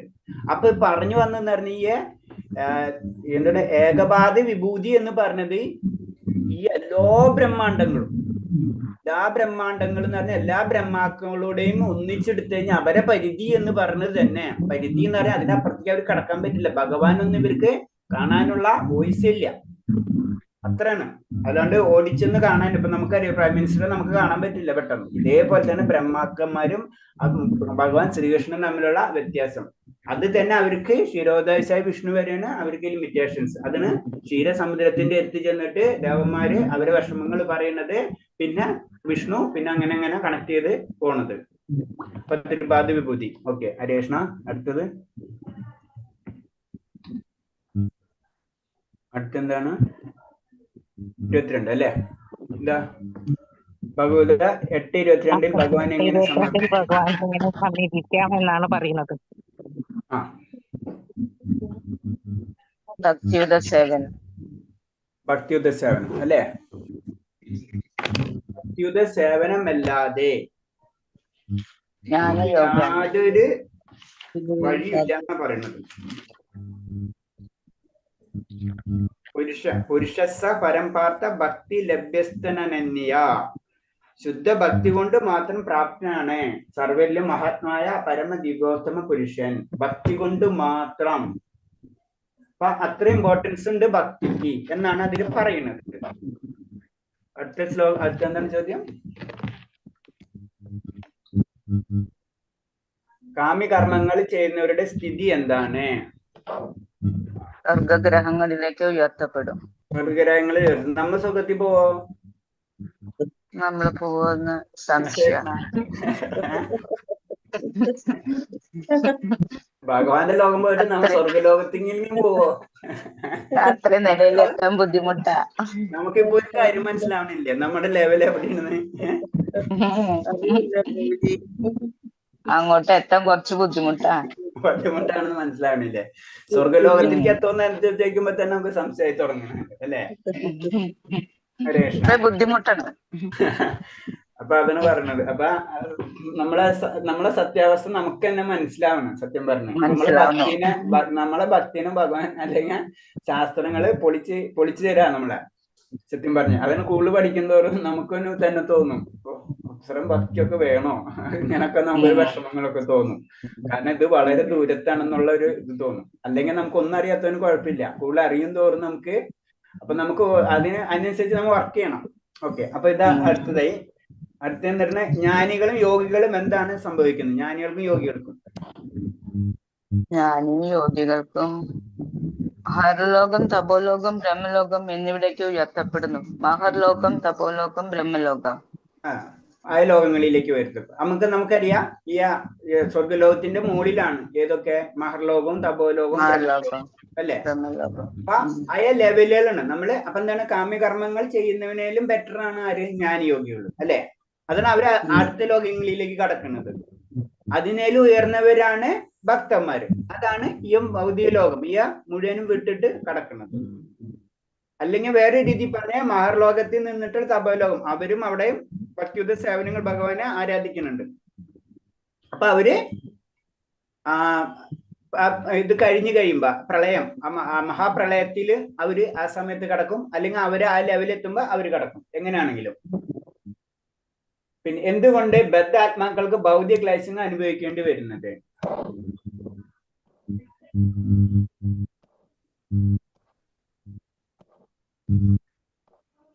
എന്തുകൊണ്ടാ?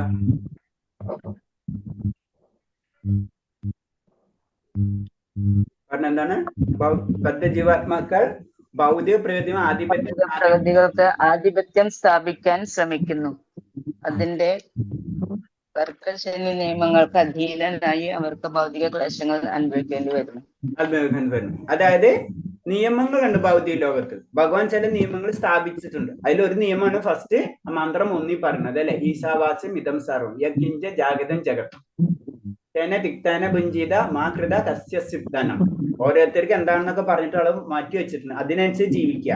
അല്ല ജീവിച്ചില്ലെങ്കിൽ നമുക്ക് അതിനുള്ള പ്രശ്നങ്ങൾ സംഭവിച്ചിരിക്കും. അതാണ് കർക്കശ നിയമങ്ങളാണ് ഭൗതിക ലോകത്തുള്ളത്. ഭൗതിക നിയമങ്ങൾ അങ്ങനെയാണ്. അപ്പൊ അതിനനുസരിച്ച് പ്രവർത്തിച്ചിട്ടില്ലെങ്കിൽ നമുക്ക് ഈ ഭൗതിക ക്ലേശങ്ങൾ അനുഭവിക്കേണ്ടി വരും. അടുത്തത് മതധർമ്മങ്ങളുടെ അടിസ്ഥാന തത്വം എന്താണ്? മതധർമ്മങ്ങളുടെ അടിസ്ഥാന തത്വം ധർമ്മം എന്ന് പറയുന്നത് ഭഗവാന് ശരണാഗതിയാണ് ധർമ്മം. അപ്പൊ അത് തെറ്റിക്കുമ്പോഴാണ് ഭഗവാൻ എപ്പോ വരുന്നത്? പരിത്രാണായം സാധൂനം വിനാശായ ചതുഷ്ടാ. അപ്പൊ എല്ലാവരും ഒന്ന് പറഞ്ഞു മനസ്സിലാക്കാണ്. ധർമ്മം എന്ന് പറഞ്ഞ ഇതാണ്, എന്നെ ശരണം പ്രാപിക്കുക.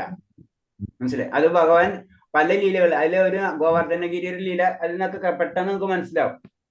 മനസ്സിലായി? ആരെ വിചാരിക്കണത്? ഇന്ത്യൻ വിചാരിക്കാണ് ഞാനാണ് മഴ പെയ്യിപ്പിക്കുന്നത്. അപ്പൊ ഭഗവാൻ ആണ്. ഞാൻ സ്വയം ഭഗവാനാണെന്ന് തെളിയിക്കുകയാണ് ശരിക്കും. ഇതിൽ കൂടെ ഭഗവാൻ വന്ന് ഇറങ്ങിയിട്ട് അവതരിച്ചതിന് ശേഷം ഞാനാണ് ഭഗവാൻ. അത് ഇന്ദ്രന് പറഞ്ഞ് മനസ്സിലാക്കി കൊടുക്കുകയാണ് ആ ലീലയിലൂടെ. അതിന് നമ്മളെ യുക്തി കൊണ്ട് അങ്ങനത്തെ കാര്യങ്ങൾ നമുക്ക് മനസ്സിലാക്കാൻ പറ്റാത്തത്. ഭഗവാന് 16,108 ഭാര്യന്മാരുണ്ട്. 16 അല്ല, ഭഗവാന്റെ ലോകം മുഴുവനും ഭഗവാന്റെയാണ്. അത് മനസ്സിലാക്കണം നമുക്ക്. ഭഗവാൻ തന്നെയാണ്. 16,000 അത് അതിന്റെ വേറെ കഥകൾ വേറെ ജനറൽ ആയിട്ട് പറയുമ്പോൾ. ഓക്കെ, അടുത്തത് എന്താണ്? കഴിഞ്ഞു. ഒരു ക്വസ്റ്റ്യൻ വിട്ടില്ലോ. ജ്ഞാനികർമ്മികൾക്കും 13ാമത്തെ ജ്ഞാനികൾക്കും യോഗികൾക്കും എന്താണ് സംഭവിക്കുന്നത്? പറഞ്ഞില്ലേ നമ്മള്? പറഞ്ഞോ? അത് പറഞ്ഞല്ല, അതല്ല പറഞ്ഞത്. മഹർലോകം, തപോലോകം, തപോലോകത്തിലേക്ക് കടക്കുന്നു പറഞ്ഞില്ലേ? ഓക്കെ, നമുക്ക് നിർത്താം. ഓ വഞ്ച കൽപ്പരൂപച്ച കൃപാസിന്ധ്യവച്ച പതിനാംഭാവനേപി വൈഷ്ണവേപി നമാനന്ദകോടി വൈഷ്ണവ ഭക്തർക്ക് പോവാദിക്ക് ജീവിതത്തെ അഡേഷൻ എല്ലാവർക്കും പ്രണാമം. നാളെ കാണാം. ഹരേ കൃഷ്ണ. ഹരേ